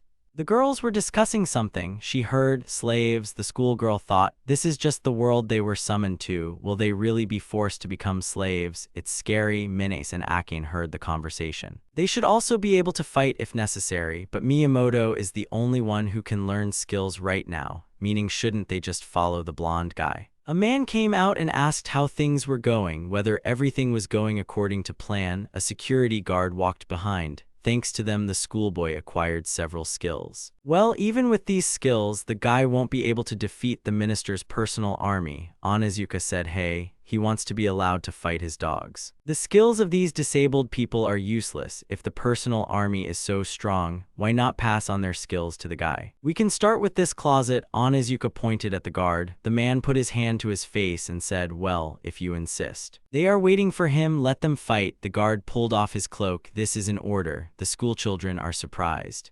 Under the cloak was a young man. His torso was bare. His body was covered with scars. There's no need to kill him. The guy was told he looks good. Onizuka wants to check. The minister laughed. The best private army. He knew this would happen. Onizuka was sitting on the ground, defeated and bleeding, however. That's what the man thought. How about controlling all the schoolchildren? The guys were surprised. They will actually come. Everything will be fine. If they don't come, it doesn't mean they can't afford it. The team was on the ladder. The bait they used on the heroes and Malcolm was, if you tell everyone where the guys are, the first thing they'll do is the heroes or Malcolm will come. Yudo's face was covered by his collar, or maybe both. The bandit who returned said that he had conveyed their words. The dark-haired one would say that they were taking a step forward. What is he talking about? The strongest member of the female team, who has an influence on the heroes, is Akin Sajo. Melia sat on the stairs and then stood up just in time. Could Yudo tell about the other heroes, their influence and combat effectiveness, and maybe even about their skills, if possible? First of all, Naoki Miyamoto. He was most susceptible to the influence of heroes. Rin remembered Miyamoto and how he was told that he was so strong, his hero skill. Yudo only knows about this skill, that it is strong. At the moment, the guy is useless against them. Who else? Onizuka Gen, the guy who attacked Yudo. He had already mastered the ogre god skill. For these two it didn't seem like anything special, but for the dark-haired one he was a threat. But on the other hand, Onizuka has been acting selfishly ever since he arrived here, lashing out at the people from the Empire. Now that they are enemies, he is a convenient partner to sow discord from within. That is one of the plans. The two of them have a lot of attention. Rin asked Miss Melia how she thinks everything through. As for the girls, well, there are 4 that are worth paying attention to. The first one is Akin Sajo, who was mentioned earlier. She says that her skills only improve her vision. It is obvious that the girl is not telling the whole story. She has always been good at reading the atmosphere and gaining the trust of a wide variety of people, no matter who it is, an adult or a child. Now that's more interesting, well, depending on their impression of Malcolm, perhaps. Sajo has secured her safety first. She has the influence and skills. She will work to push Malcolm. 3 left. What about the girl who is obsessed with Yudo? Melia said this with a sly smile. The guy was embarrassed and does not know whether it is true or not, but Natsuki Minace is very useful with her healing skill. But even more so, her influence on the heroes is as great as Miyamoto's. It was true that in the world the students lived in, strength was not a criterion. Minace had communication skills. The last 2 are Nagisa Ino and Seiya Kaido. The second is the swordswoman who clashed with Rin. They are simply strong. They have little influence on others, even from Yudo's point of view. To be honest, the guy thinks that they are stronger than Miyamoto and Onizuka. Although in the previous world there was essentially no need for martial skills, they had special training. Even so, it seems Miyamoto also practiced martial arts. Rin is worried about whether they will come at all. Everything will be fine. Yudo clenched his fist, but what about his skills? Well, the dragon technique requires more practice and the water blade is easy to handle. The latter is something like, the guy sees the techniques in his head but can't understand them. No need to worry, Yudo will master all the skills in time. The dark-haired man thanked Rin. Well, now all that remains is to wait. Ah, Roy, the guy said hello to Prime Minister Denny's. What is he doing here? The man has his own plans. They are not on the same side, so even if the blonde one is not needed, he will at least come and check. Of course, but this time the man is here on the case of the fugitive hero. There are guesses as to where he is, but the Lord Treasurer can't seem to keep track of him. Denny's also received disturbing information. He will ask again to destroy the retreating ones. No, the Prime Minister wants Malcolm's case to be investigated and, if necessary, to get rid of him, asks him to forgive him. The minister came in and asked if everything was all right. Yes, without a hitch, the man was glad to hear it. The emperor was very concerned about the fate of the fugitive hero. His Majesty, the Minister of Finance, was very surprised by this, and ordered that there be no mistakes. Of course, His Majesty, Denny's face was gloomy. By the way, the man crossed his arms on the table. He overheard something that worries him. What is it? About his lands, there was once a war with the beastmen, isn't it? It's true, Denny's knows this. There is no trace of them left, but he believes that the blood connection still exists. This is a land that the country had to cultivate with great difficulty. The strength of the beastmen is extraordinary. This house has shown great valor. Their blood is a threat to the empire. It must be destroyed. The Minister of Finance was worried by this information. That's why they have power, but apparently rumors have started circulating that there are survivors in the clan. Lord Treasurer, the man would strongly recommend fulfilling his role as the representative of the house. Denny's agreed with a smile. The Minister of Finance, after one was left and the other left, covered his mouth with his hand. No, where the hell did this leak come from? Not to mention the Emperor's name, the servant apologized as he quickly entered. They must catch that hero, yes, the Demon King. If they win, the demon race will be destroyed. This is the only way. The butler moved closer and whispered something in Malcolm's ear. They finally found him. What an idiot, of all places. This was once the dungeon where the minister's family destroyed the hero. The girl did everything she could. Akin looked at the sky and covered her eyes from the sun with her hand. She doesn't know the rest. Miyamoto stood among his classmates. The fair-haired man mounted his horse and set off. The Minister of Finance happily adjusted his mustache. As always, sitting in the carriage, the great battle begins. One of the characters reported that the opponents, using the bait, tracked down the heroes and revealed their location. The troops began to move deeper into the valley under the cover of night. The heroes realized that it was a trap and realized that the enemies had come to them first. The heroes noticed the approaching enemies, stopped and began to watch them. It was reported that the opponents had already arrived. At this time, a group of horsemen entered the building, where dark-robed figures were already waiting for them. One of them suggested that Nakatani might be here. Everyone was feeling anxious and the place was causing them anxiety and tension. The young man asked in surprise and apprehension what it was. They were surprised to find a crowd of strange creatures. One of the characters noticed that there were too many of them. The man said that he finally found the enemy. He called the opponent a coward, which caused surprise and tension among the others. He reproached the other for effortlessly copying other people's abilities and deluding himself that he has become someone significant, when in fact he is just using other people's skills. The opponent chuckled and mockingly said that the hero wasn't even able to talk to him. The man confidently declared that now the opponent was no match for him. He added that he also has some skills, as if trying not to give in to self-esteem. A surprise attack knocked the character down, dealing a heavy blow. He struggled to his feet and swore through the pain, calling his opponent a brute. He tried to stop Nakadani, yelling at him not to run away. But another intervened, saying that the opponent was wrong and now his opponent would be her. She added that Mr. Yudo shouldn't waste his strength on such an insignificant enemy, and resolutely went on the attack. During the fight, the girl tried to attack, but her blow was deflected by a magic shield with water elements. Off to the side, one of the characters turned to Yudo, who calmly replied that he understood everything. His expression remained unperturbed despite what was happening. The characters discussed their main goal to expose the illegal use of slaves and overthrow the treasurer of the empire. One of them explained that they were trying to avoid fighting heroes in order to get this information across to them in time. Yudo noticed that everything was relatively quiet before Malcolm's arrival and advised him to be quiet. At this time, a group of people gathered behind. The man exclaimed furiously that the dragons were interfering with their plans again. When he saw the girl approaching, he ordered his men to surround her. They immediately reacted, preparing for capture. He furiously ordered the girl to be killed.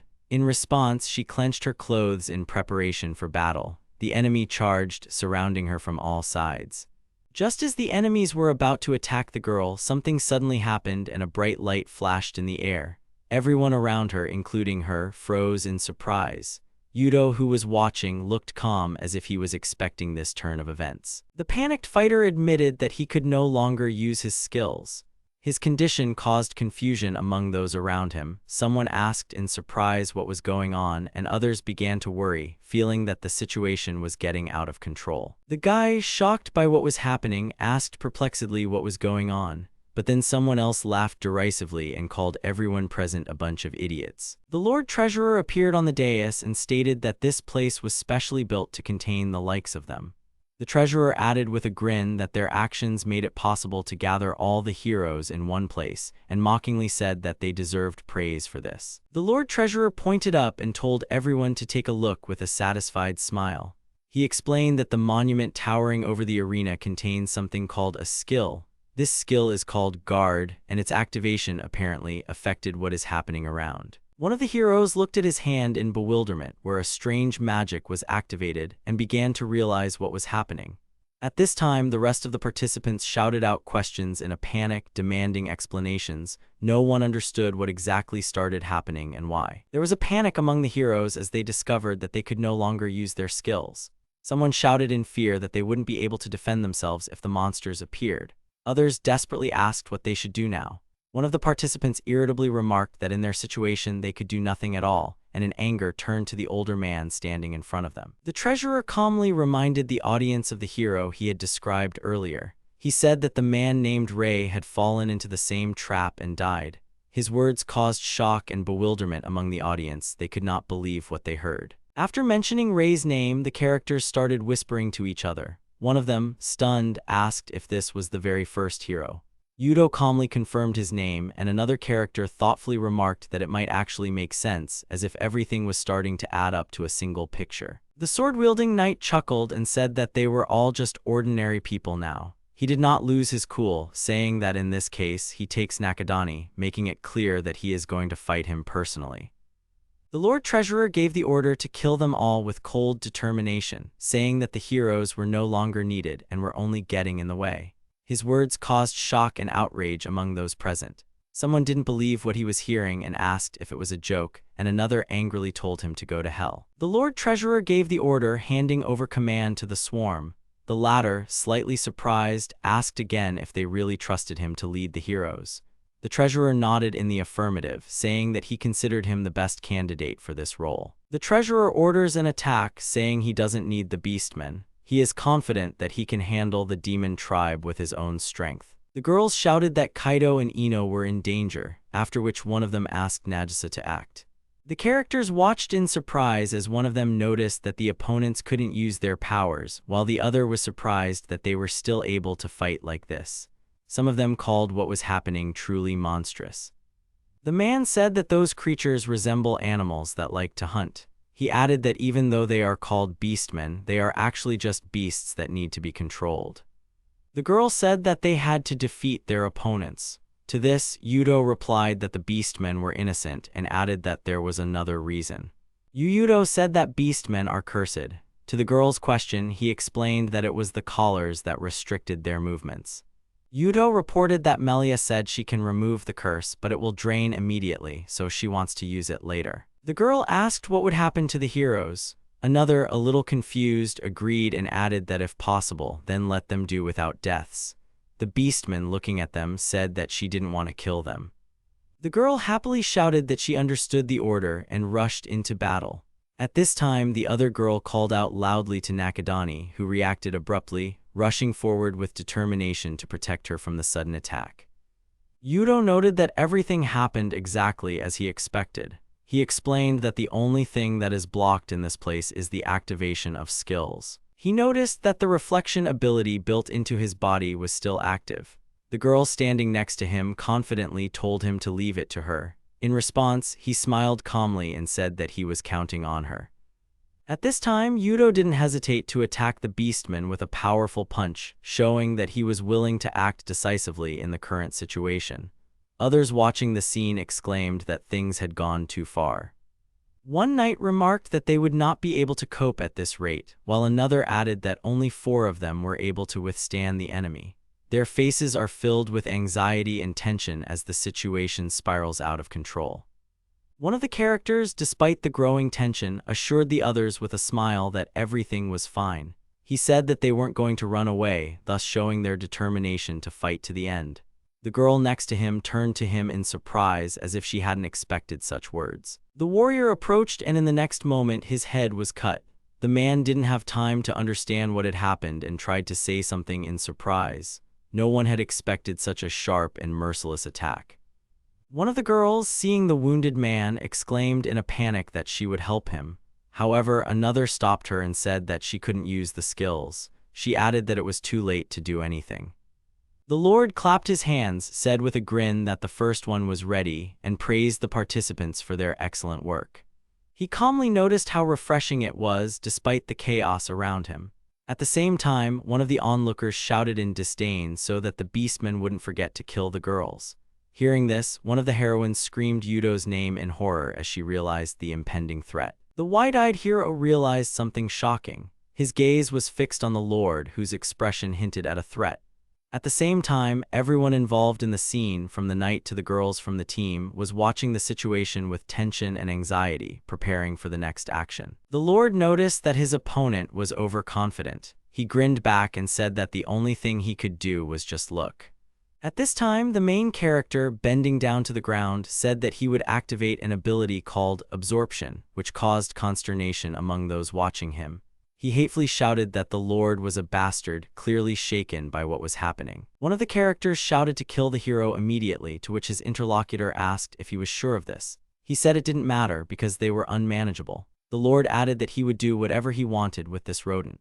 Following this, a certain light effect was activated, causing great pain to the human beasts who began to writhe and grab their heads. The man ordered someone to be released and they immediately agreed. He then disdainfully called his opponents bastards, adding that they were no match for his secret weapon. The Lord gave the order. He told Nina and Nane to destroy the opponents. The cat-eared girls, who were armed with huge swords, immediately reacted and prepared to attack with a predatory smile. Nane said with a predatory smile that they were going to play with Yudo. The girl with the spear called out his name in fright. However, he calmly said that it was fine. At this time, the assailant abruptly launched an attack. One of the girls with cat ears, concerned about the condition of her sister, asked if everything was all right, to which she confidently replied that she would cope despite the unexpected rebuff. Meanwhile, the main character, watching what is happening, noticed that the enemies are still alive and warned that a heavy battle awaits them ahead. A fierce battle against the Empire began. The cloaked girl walked resolutely to the giant wall with the magic symbol on it. She walked with a confident step, intent on taking revenge on the traitors. Yuda, while in battle, asked to be given a little more time. The girl, hearing this, replied that she understood his request. The girls noticed that running away was very boring and assumed that the guy was strong after all. They are clearly enjoying the fight, and the main character is preparing for a collision with tension. The situation was developing rapidly while both attackers were approaching with a flourish. The main characters were already ready for a counterattack. The girl sharply shouted out Yudo's name and then exclaimed about ice crystals. The opponents were confused, and one of them asked how she knew about their abilities. The girl said that Yudo should act right now. In response, he thought it would work if they put in a little more magic. One of the opponents laughed and said that she was back again.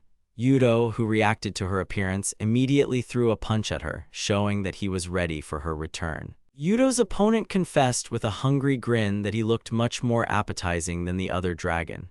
At this point, a rapid attack begins and the battle continues in full swing. She got close to Yudo and said in anticipation that he exuded a delicious fragrance. She added with relish that she wished him a good appetite, clearly implying that she was going to enjoy him herself. Yudo's reaction to her words was full of horror. Yudo used the whirlwind technique, attacking forward with determination. Girls with cat ears, enjoying the fight, enthusiastically admitted that the taste of his blood was incredibly pleasant, and one of them even said that she was afraid to get used to such pleasure. He coldly stated that it wouldn't happen, clearly intending to step in and put an end to their fun. Yudo coldly declares that this will not work and activates a new attack in response to his action. A tornado of dark magic engulfs the attackers. He notices that they are still resisting. The opponent burst through the whirlwind with a laugh, not losing her confidence. Despite the strength of the attack, Yudo didn't retreat. Meanwhile, in the distance, a girl with ears on her head, covering her face with her hand from the dust, noticed that it had become quite dusty. Off to the side, one of the onlookers was anxiously asking what was going on, not understanding the whole picture. One of the observers admitted that he did not see anything, everything was happening too fast. The other said in surprise that he didn't even know Yudo was capable of such a thing. The girl said they would do anything to win. At the same time, she asked the question of how to defeat this creature. At this time, Yudo himself was already fighting, blocking attacks from both sides at once. The sorceress calmly said that she was activating seal cancellation, ordering the skill to be directed at the beast. A bright light flashed in the sky, and powerful magic symbols began to spread out in the surroundings, rising up. When a bright light flashed in the sky, the sorceress reported that the reset was beginning and told her to direct the skill at the beast.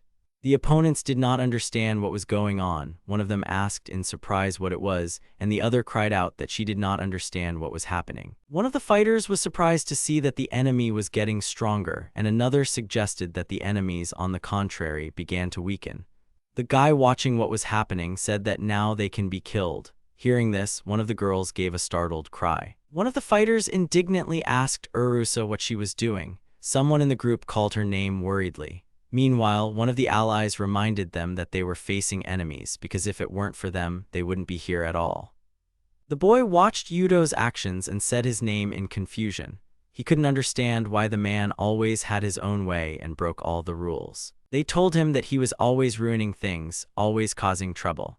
The guy exclaimed that the other was being really selfish. To this he replied that it was not at all. The girl calmly explained that it's just that this person did something that the accuser did not like. The other, confused, could only ask in a low voice, uncertainly, and with a confused face. The woman asked what they were going to do now. Yudo replied that they would retreat as soon as they dealt with Malcolm.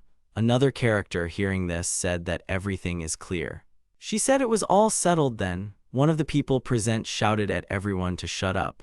And then the Lord panicked and started shouting at people, asking what the hell they were doing, and said he was against it. The Lord was struck. One of the heroes said that a person should be severely punished for everything he did. He promised that he would see to it that it happened. The guy said that he too was pursuing Sir Malcolm and could not justify the actions of the Empire directed against its own heroes. He expressed doubts about whether to continue what is happening and offered to arrange a truce. He noted that he was behaving extremely low and regretfully admitted that he would not be able to cope with them. One of the characters stated that he has a condition. The girl demanded that they take the beastmen away. She noted that the Empire might not agree, but they still had no other choice. In response, she was told that the barrier no longer seemed to make sense. The guy shouted at Yudo, asking him to wait. Enraged, he asked him how long he was going to continue acting like this. Yudo silently turned away, not reacting to what was happening. One of the characters noticed that Sir Malcolm was awake. He said he wanted to hear more details from him. The man said that they were facing a threat that could no longer be ignored. He pointed out that before, everything was limited to the Demon King's daughter and the brave tramp, but now the situation has changed, the beastmen have joined them, and this can no longer be ignored. The guy regretfully admitted that he was too naive. Dennis noted that the opponents did their job well, but added with disdain that he did not expect him to be so stupid. In the story, it is mentioned that among the allies were descendants of beastmen, a survivor of the Dragon Nation, as well as the daughter of the Demon King himself. The heroes have recognized that Nakadani Yuta is now the strongest of them all. One of the characters noted that returning was a wise decision and stressed that if someone intends to solve this problem, they will have to take command. One of the men said that they should now appoint a new treasurer. His interlocutor noted that he would entrust the territory of Sarasford to one of the bravest people in the world. The Lord in the hall asked Dennis to wait. However, he was told with disdain that he still didn't understand the situation. He was told that all he could do was pray that his crime would not affect his family. It was also added that the nobility has its own privileges. Dennis pointed out that with privilege comes responsibility. He stressed that the burden of this responsibility is heavy, so much so that when the time of reckoning comes, even the family members of the guilty person are forced to bear it. The Lord, shackled and struggling, screamed to be stopped, begging Master Dennis to wait a minute. He stood with his head bowed, silent, as if unwilling or unable to interfere. Dennis couldn't help but exclaim that he couldn't bear to see his companion anymore. He noted with bitterness that the latter had failed to remain a nobleman to the end. In response, there was a cry of despair. The convict called the other an idiot, reminding him that he was only an economist, as if to justify his actions. The knight suddenly ran into the throne room, apologizing for his behavior. They immediately noticed him and asked if he understood that he was in the throne room and why he was acting like this. He said that wasn't the point, and assured them that everything would become clear when they listened to what he had to say. When the foreign minister returned, he was immediately greeted. Then someone in the audience got to the point and said that he had an important report to present to the Lord. Reporting on the incident, one of the participants reported that the hero Onizuka, having killed 3, escaped along with the remaining heroes. The minister said that he had just returned and that he had seen everything with his own eyes, so he was sure. Dennis then turned to Sir Roy and added that he was counting on him. They were shouting to cast a healing spell. Seeing the bodies of their fallen comrades, one of the girls whispered in despair that they needed treatment. She couldn't believe what had happened and didn't know what to do. The guy next to her said in confusion that he didn't know what to do now. Yudo held back her tears and said that they were her comrades from another world. One of the heroes, standing on the sidelines, bitterly admitted that he could not do anything. When the commander entered the room, he exclaimed, trying to understand what was going on here. One of the heroes asked Miyamoto if he could explain what was going on here. To which Miyamoto, overwhelmed with emotion, exclaimed that, in his opinion, Nakatani and Onizuka had ruined everything. Roy, clearly agitated, shouted that they had done whatever they wanted and destroyed absolutely everything. He couldn't contain his emotions as he blamed others for what had happened. The girl next to him asked in confusion what had happened. One of the heroes calmly asked if their versions of events were needed. To this, the man replied with a serious look that he would like to listen to them. Someone from the crowd, looking indignantly at what was happening with rage, said that she would repeat it again and again, no matter who said what. Without holding back, she accused Onizuka of being selfish, shouting it out directly and without hesitation. The girl indignantly shouted that he was sent to a world where everyone should support each other. Then she added that she was tired of the way he acted in his own way and only hindered it. She exclaimed that it was time for everyone to grow up a little and told them to shut up. Enraged, Onizuka screamed that everyone was a cursed worm. He added that the others are nothing like themselves but talk to him as if they are better than others. Enraged, Onizuka rushed forward with a shout and punched the girl in the face with all his strength. The impact knocked her backward and her face contorted in shock and pain. Those present looked on in a daze, not expecting such cruelty. The crowd, seeing what had happened, screamed in horror. One of the heroes, in shock, could not believe his eyes. In front of him lay a mutilated girl. Someone in the audience tensely remarked that Onizuka had already gone beyond what was acceptable. As he watched, this is what it means to be a hero. One of the heroes asked in disbelief if she was crazy. Others watched in amazement and fear. Onizuki, with a crazy grin on his face, clenched his fists in anticipation. Suddenly, he rushed forward and a powerful punch rang out. What they saw shocked everyone. Meanwhile, he exclaimed that it was incredibly fun and laughed like a madman. The girl cast the spell Cure. Onizuki, watching what was happening, noticed with a grin that it was a useful thing and said that he would find a use for it if it was given to him. Then one of the girls said that everything happened exactly as they described, explaining that she was resting in another room, so she arrived late. At the same time, someone clarified that Onizuka disappeared after seeing them. They said that Onizuka made 2 of them go with him. Another, watching what was happening, was surprised to note that he was still like this in a previous life. They came to the gate and saw the magical city of Argonam in front of them. One of the heroes exclaimed in surprise that he did not expect such a meeting. Another noted that the children's party here was notable. Yuta asked if they were really going to live here. He was answered in the affirmative. One of the heroes noticed that everything is not as bad as it was before. The other man asked in surprise what he meant by that. The girl, smiling, clarified that she was talking about the state. She added dreamily that they would build it. One of the heroes said that they will build a country. They were surprised and asked if she really wanted to create a state. The other heroine, hearing this, only smiled and remained silent, as if agreeing with the plan. Yuta said that although it would take time, it was better to start now. Another added that the empire had lost one minister of state and another hero. It was also noted that the country will be in turmoil for some time. One of the characters clarified that this is the area where the demon territory was originally located. Another confirmed that this was true, but added that they would start building there in the city of demons. The girl repeated to herself in surprise that it would be a city. Yuta asked what needs to be done to make Melia a country. The girl said she didn't know. At that moment, another girl suddenly pounced on him, exclaiming that he was delicious and calling him little brother. The others, noticing what was happening, called out to Yuta in alarm. Yuta felt the pain. He said that he didn't know that the girls Nina and Nane were already awake. In response, they happily greeted him, wishing him a good morning. One of the girls remarked that Yuta must have been very much needed because everyone missed him so much. Another said that she was hungry, and another supported her, adding that she was also hungry. Yuta, a little confused, asked everyone to leave him alone. Then one of the women said that only he could take care of these children. The man called out to Yuta. He said that they are going to build the country, adding that this is a big goal. Yuta pointed out that Lin is the daughter of a demon lord and her father was the ruler of the kingdom.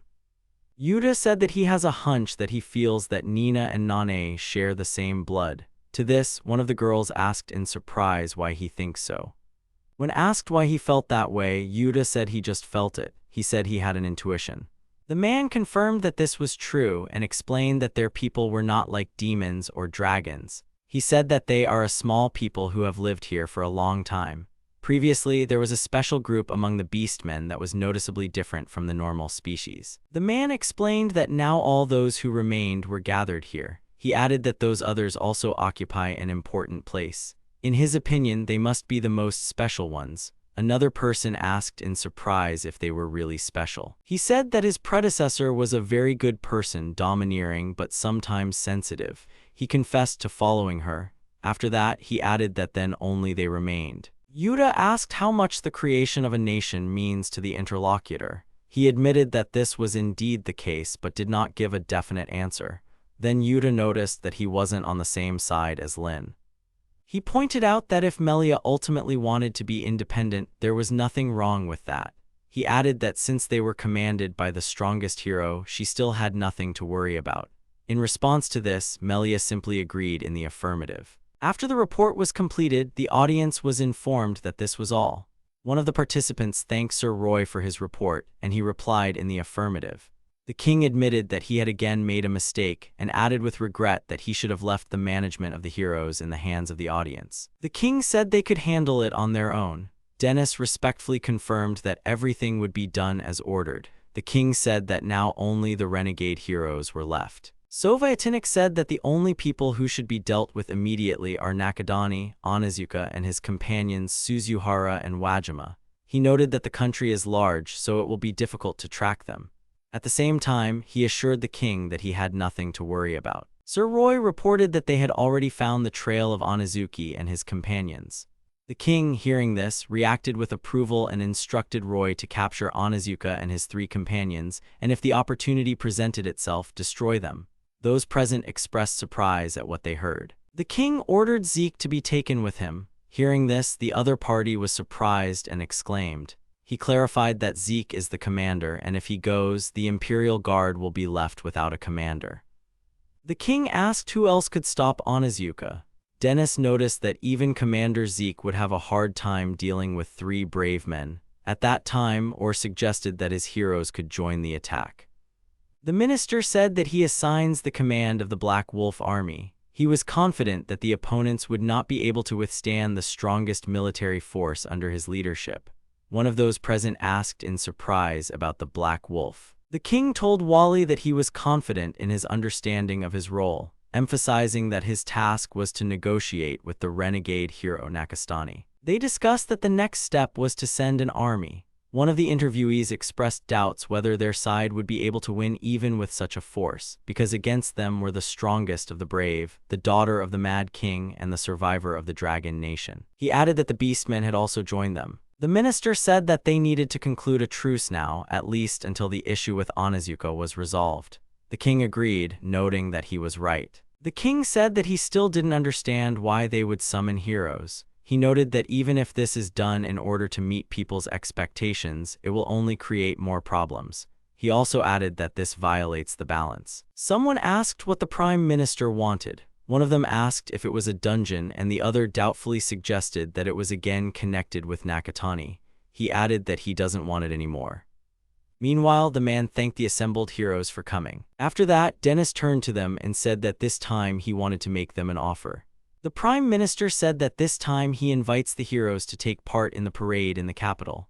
One of those present asked with surprise what kind of parade they were talking about. Another said he wasn't in the mood for this. One of the heroes added that he couldn't do it anymore and that they should let him go. Dennis said he knew it was too much for them guys right now, but if they don't, they'll be in trouble too. One of the heroes asked what he meant. The Prime Minister said that Nakadani Yuta is the most famous renegade hero and everyone knows it. Then he added that 3 more had appeared. These 3, according to him, are completely out of control and no one knows what they are going to do.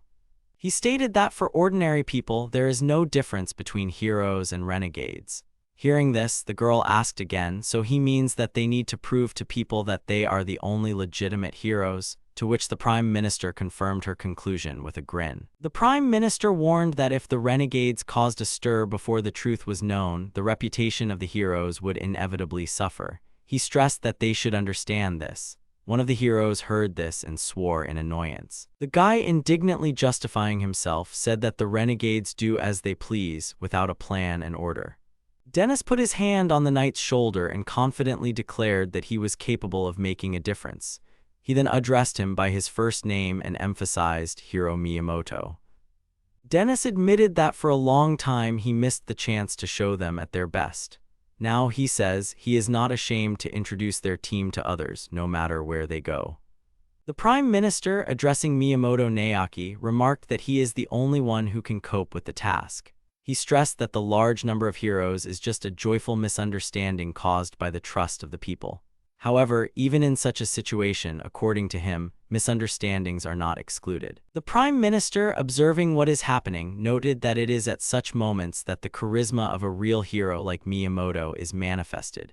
His words were accompanied by a slight smirk, and some of the people present, including the girls from the team, reacted with restraint to his remark. One of the heroes asked what happens to the renegade heroes. He was informed that Minister Roy was handling the case with his team and was working with Onizuka and the others. At the same time, it was clarified that negotiations with Nakatani are being conducted by Foreign Minister Wally.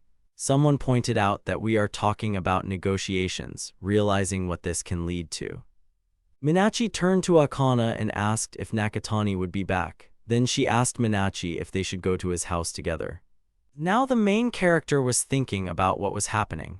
He admitted that he didn't know what to do when it came to building a country, but he was glad that the beastmen and demons had found a common language. Yuta thought about the future in his opinion. First of all, we should strive to create a place where everyone will be comfortable to live. He added that a little knowledge from their world might be useful. Then they asked him what kind of lifestyle he used to lead, and he thought about it. The hero suggested that the magic tools they use in this world might be more common.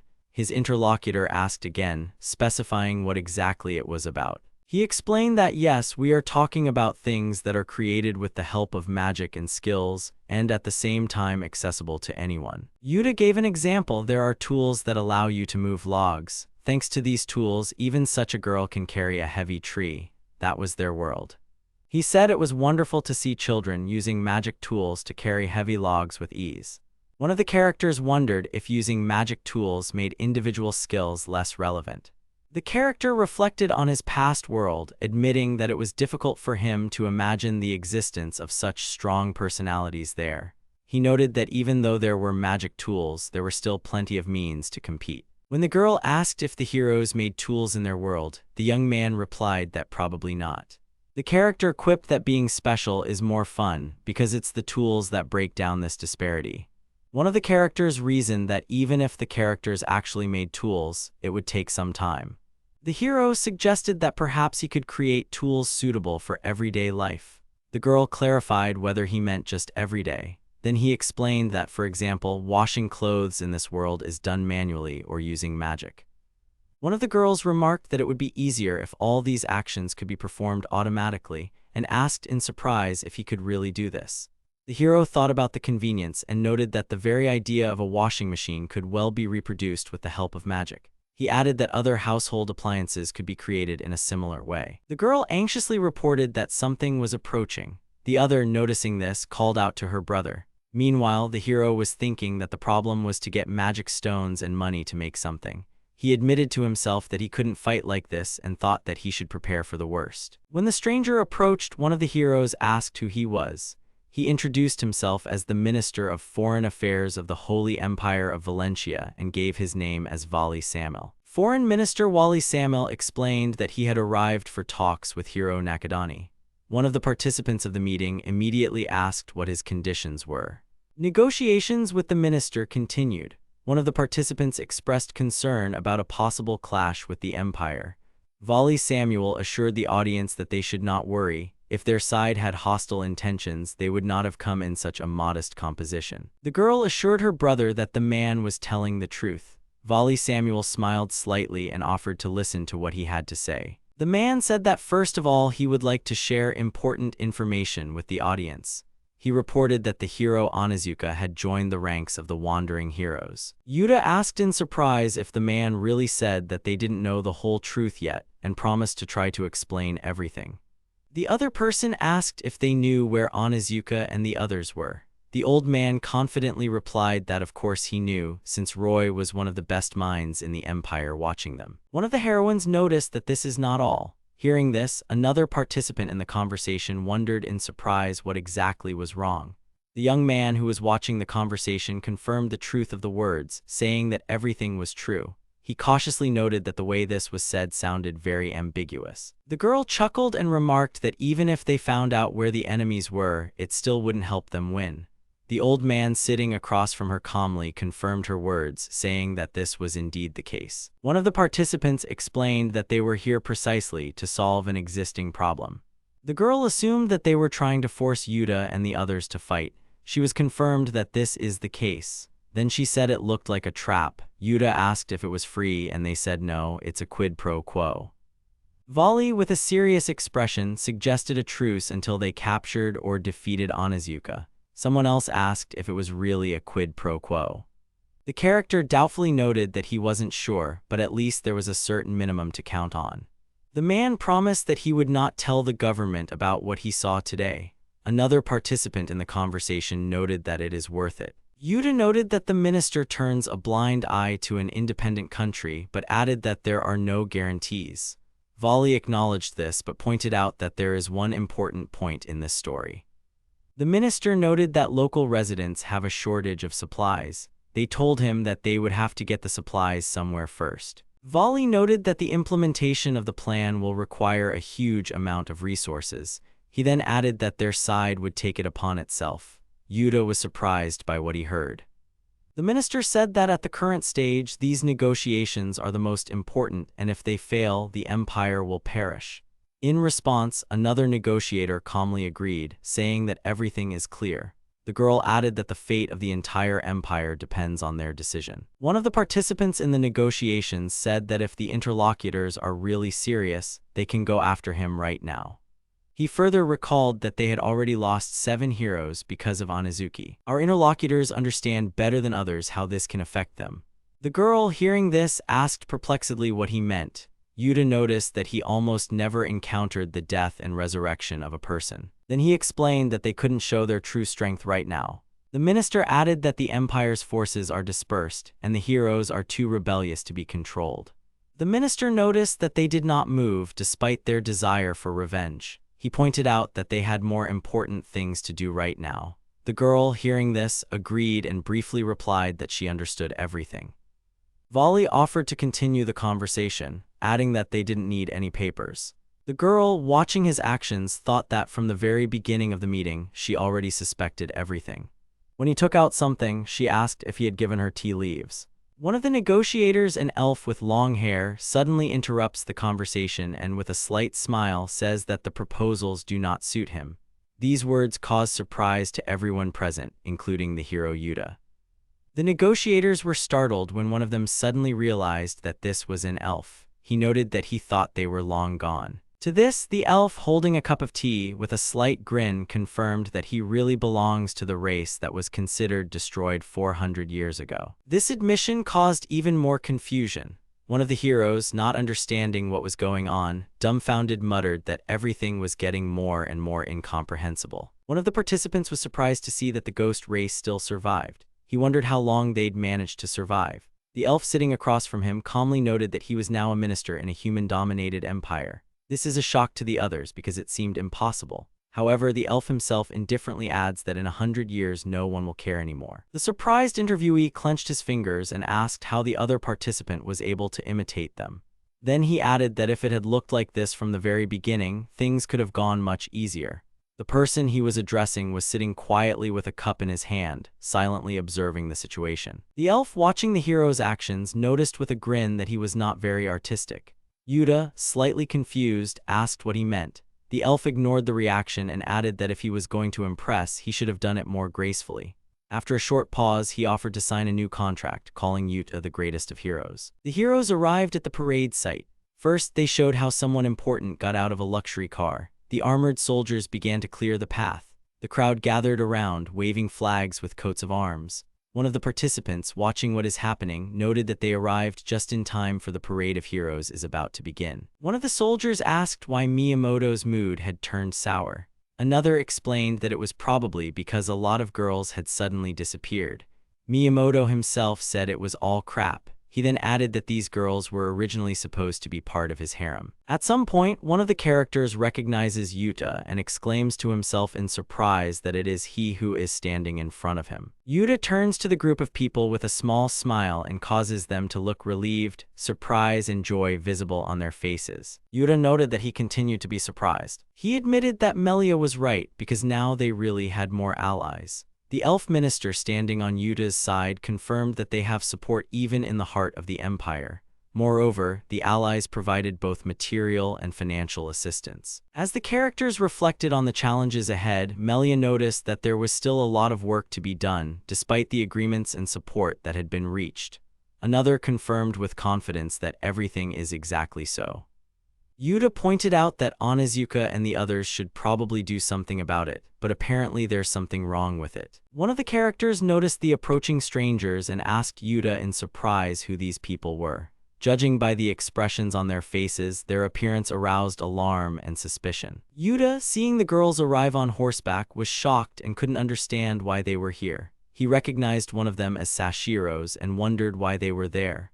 One of his companions called out to Nakadani, clearly sharing his surprise. As the girls approached, one of them announced that they had arrived. Yuta was stunned to recognize Sashiro, Yano, and Minace among them. The girl named Minace addressed him, noting that it had been a long time since they had last met. Yuta confirmed this with relief and trepidation, surprised by their sudden appearance. Yuta is surprised and happy to hear Minace say that it's good to talk to him again. Meanwhile, one of the girls, clearly wary, demands an explanation of why they came here.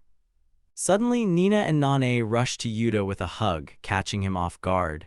The girl who arrived assured me that this was just a friendly visit. The girl turned to Yuta with an offer to talk, and he, though embarrassed, agreed. He wondered why they were here and why there were 3 of them, to which he got a non-committal reply that they were just on sick leave and not worth worrying about. He assumed that they were in trouble again, but the girls pretended that everything was under control. Yuta was surprised to hear that the girls were supposedly on sick leave. She explained that she wanted to make it easier for them to understand the situation and would teach him later. The others decided that if she said that, then it must be true, especially if she could read minds. Minace said that she would make the first request first and then thanked her for the help she received earlier. She admitted that she had wanted to say this for a long time, but she did not have the opportunity. The girl admitted that then she was very worried about what was done to her, but now she understands that she was wrong because at that moment she could no longer be alive. To this, the guy calmly replied that everything was fine. Yuta asked if the girl's arm was okay now. She replied that her arm was fine and thanked him for his help. Yuta asks why the three girls arrived together. They tell him that the reason is that one of them has only a little sister and Minachi. Minace then, a little embarrassed, asks Nakatani to come back. Yuta said that he understands how difficult it is but believes that they are better off together. After that, he firmly stated that he would not return. Then she just added that she understood. One of the girls suggested that since that was the case, maybe Yuta would accept them. This surprised him. Then she explained that he was preparing to create a country where there would be a place for people like them. Yuta clarified whether she really meant a country where there is a place for all people. Yuta asked the girl what was wrong with her eyes and how far they could see. She replied that it was a good question and added that she would explain the true nature of the observation skill to him in a moment. He listened to the girl's explanation of her ability. She said that her strength is the ability to see. This skill is called observation. According to her, if she wants, she can look inside any person. The girl explained that she could see everything Yuta was capable of and revealed her abilities, hoping to prove that she wasn't his enemy. However, Yuta, looking at her, calmly replied that he didn't particularly care about that and was primarily interested in something else entirely. Yuta said that if these girls were really enemies, they wouldn't be here. One of the characters noted that the observation skill is certainly impressive and theoretically useful, but added that it is quite troublesome to use it in practice. Hearing this, another character asked in surprise if it could really be troublesome. She said that knowing is what people should want. She explained that you can't see what you don't think about and added that there are some things that you can't see because of your limited skills. One of the characters asked if the guests had arrived to help him learn new skills. The girl added that it was possible, but suggested that we listen to her suggestion first. She added that she could learn how to remove the seal from the Imperial Archives. Melia asked the other woman with interest how far her eyes could see. She hesitated a little. After that, Minace asked Nakatani if it was his ability to attract objects. Nakatani explained that his ability is called absorption, which allows you to take other people's skills. At the same time, he added that a person who temporarily takes power from him loses it for this period. Apologetically, he warned that this might cause inconvenience. The girl began to understand why something unusual had happened last time, when she would not have been able to heal the injured person's arm so well. She noticed that Nakatani undoubtedly had dangerous abilities. However, another pointed at Melia, saying that she was sealed. The other asked in surprise if it was really sealed. Then they added that Nakatani and others want to build a country to restore this girl's strength. The girls said they could handle it on their own, and another of them was quick to add that they would also take part. Then the one who was determined exclaimed that they should go and score points. The young man, hearing this, was surprised and asked if she was serious about going. In response, she assured that she had a useful skill, although not for battle. She said that of course she will go where it is safe and added that she is such a person. The girl said goodbye, promising to come back when she gathered more information, and told others not to miss her. They said goodbye to Nakadani and the others, then turned around and left. Then one of the girls anxiously asked Akin what had happened. She replied that she saw something that others couldn't see. Akin, using her special vision, observed the group and realized with shock that they were all monsters. She thought her suspicions were confirmed. She could clearly see an ominous shadow appearing behind each of them, accentuating their inhuman nature. After Akin returned, she was relieved to admit that she was glad to be alive. Her companion wondered if it was really that bad and remarked that Nakatani wouldn't have done anything wrong. Akin tried to laugh it off, but her eyes were still filled with worry at what she saw. She said that she had only seen certain forces suppressing her abilities, so she tried to deceive them. She has not yet learned the method of breaking the seal, but hopes to find it in the Imperial Archives. Akin mused that if it wasn't for a certain circumstance, those people would have been completely useless to them. Then she sadly added that it only remains to use them. Akin mentally admitted that even if Nakatani didn't think so, she still couldn't stop thinking about it. Minace reminded him that they had come to this world together. The unknown man with a grim expression fiercely humiliated his opponent, calling him filthy trash, and threw him away with obvious disgust. The guy is accusing Anazuko of assaulting bandits and being reckless on a day-to-day basis. Onizuka sharply demanded that everyone finally start thinking with their heads. Onizuka thinks aloud, calls what is happening a dream, and doubts the reality of what is happening. He claims that in the normal world, Nakatani would not have done anything to him, hinting at the changed balance of power. One of the characters noticed that now they have nowhere to go back because they are already being hunted and asked what they will do next. Another, looking thoughtfully in front of him, suggested that if this is all a dream, then maybe you should just do as you want.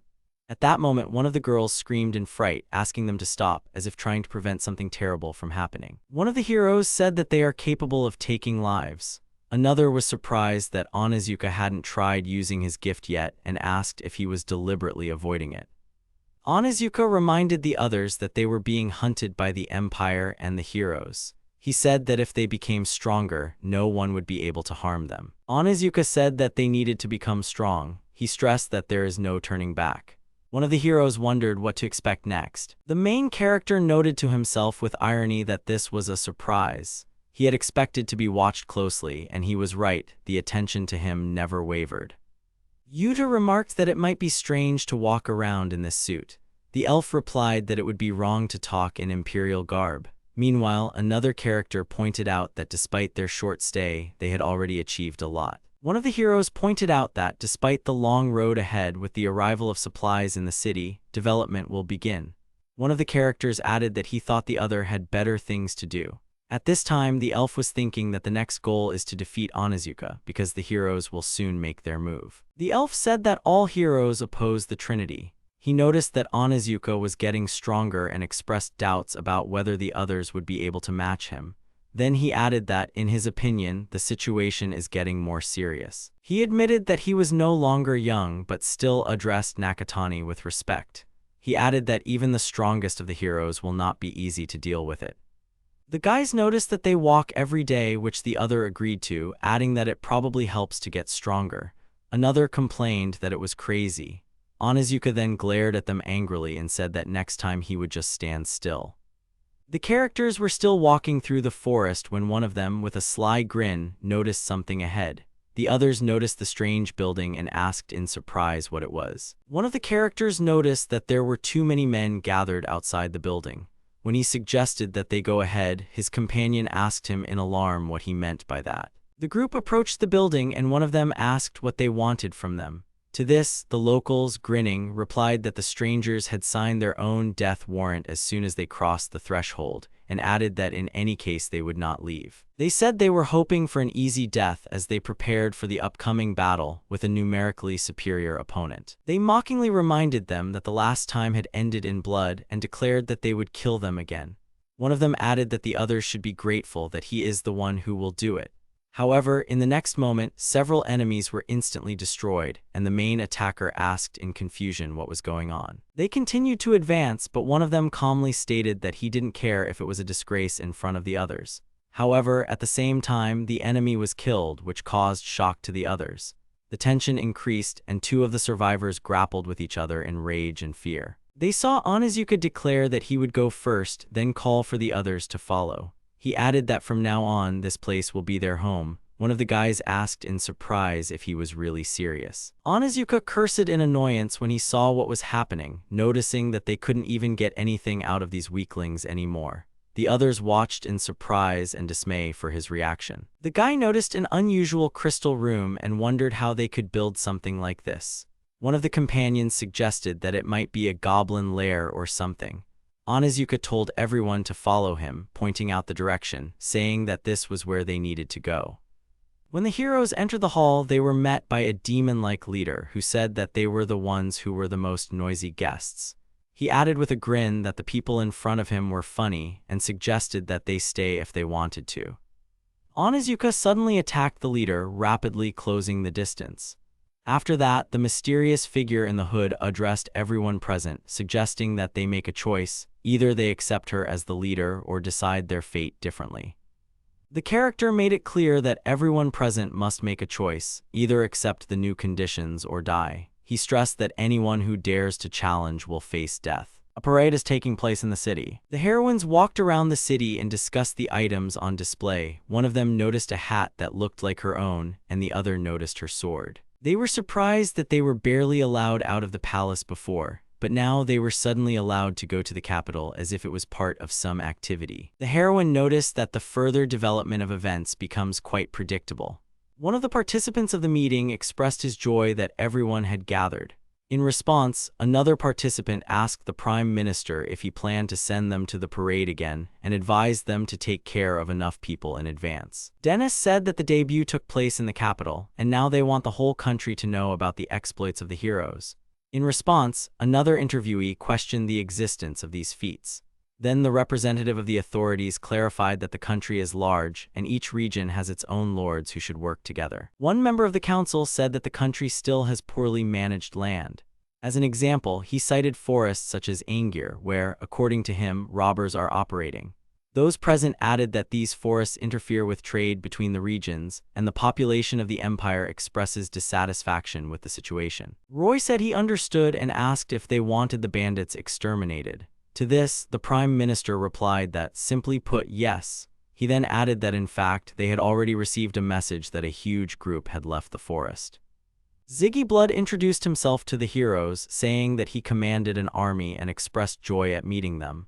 Then, noticing the reaction, he asked in surprise. He laughed and told them not to be so wary. Then he added that he was already used to this attitude.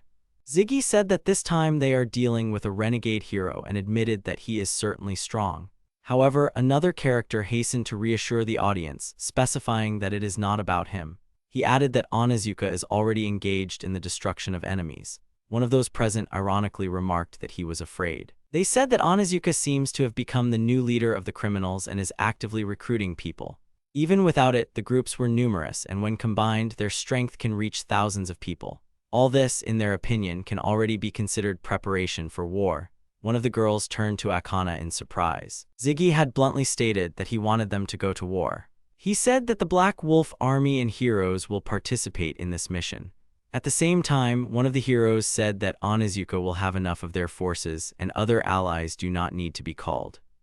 Ziggy said that they were already preparing for this, but the heroes will need a new incentive. He added that the Prime Minister will explain everything. He, in turn, said that the Salisford family had recently died. The Prime Minister recalled that the empire is very large and noted that during this time they lost too many personnel. He added that he believes the heroes are capable and qualified enough to take on important tasks. The Prime Minister said that he was ready to welcome the heroes as the new nobles of the Holy Empire. One of the heroes asked in surprise if this meant that they would get the nobility in exchange for eliminating Onizuki. After the Prime Minister confirmed that the heroes would receive the nobility for eliminating Onizuki, there was a commotion in the hall. One of the heroes asked in confusion if they really had to fight against Onizuki. Someone expressed dissatisfaction and admitted that he did not want to fight. However, others began to give in to persuasion. One said that if Onizuka was really guilty, he should be stopped, and someone suggested that they act immediately and crush him. The guy said that he was willing to do it because he wanted to become a noble.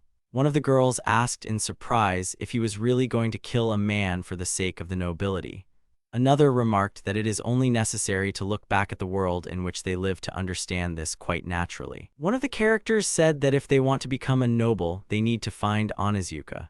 At the same time, others began to discuss whether Mitsuzawa also wanted to receive a noble title. Some of them expressed doubts, suggesting that it is unlikely that he wants it. The guy said that the girl was a close friend of Yukari. Remembering this, he mentioned his promise to create a playing deck because there was no usual entertainment here. He hopes to make a board game in the future, but admits that his skills are still too weak. The character promised that he would definitely come up with something despite the difficulties. They encouraged him, telling him not to lose heart.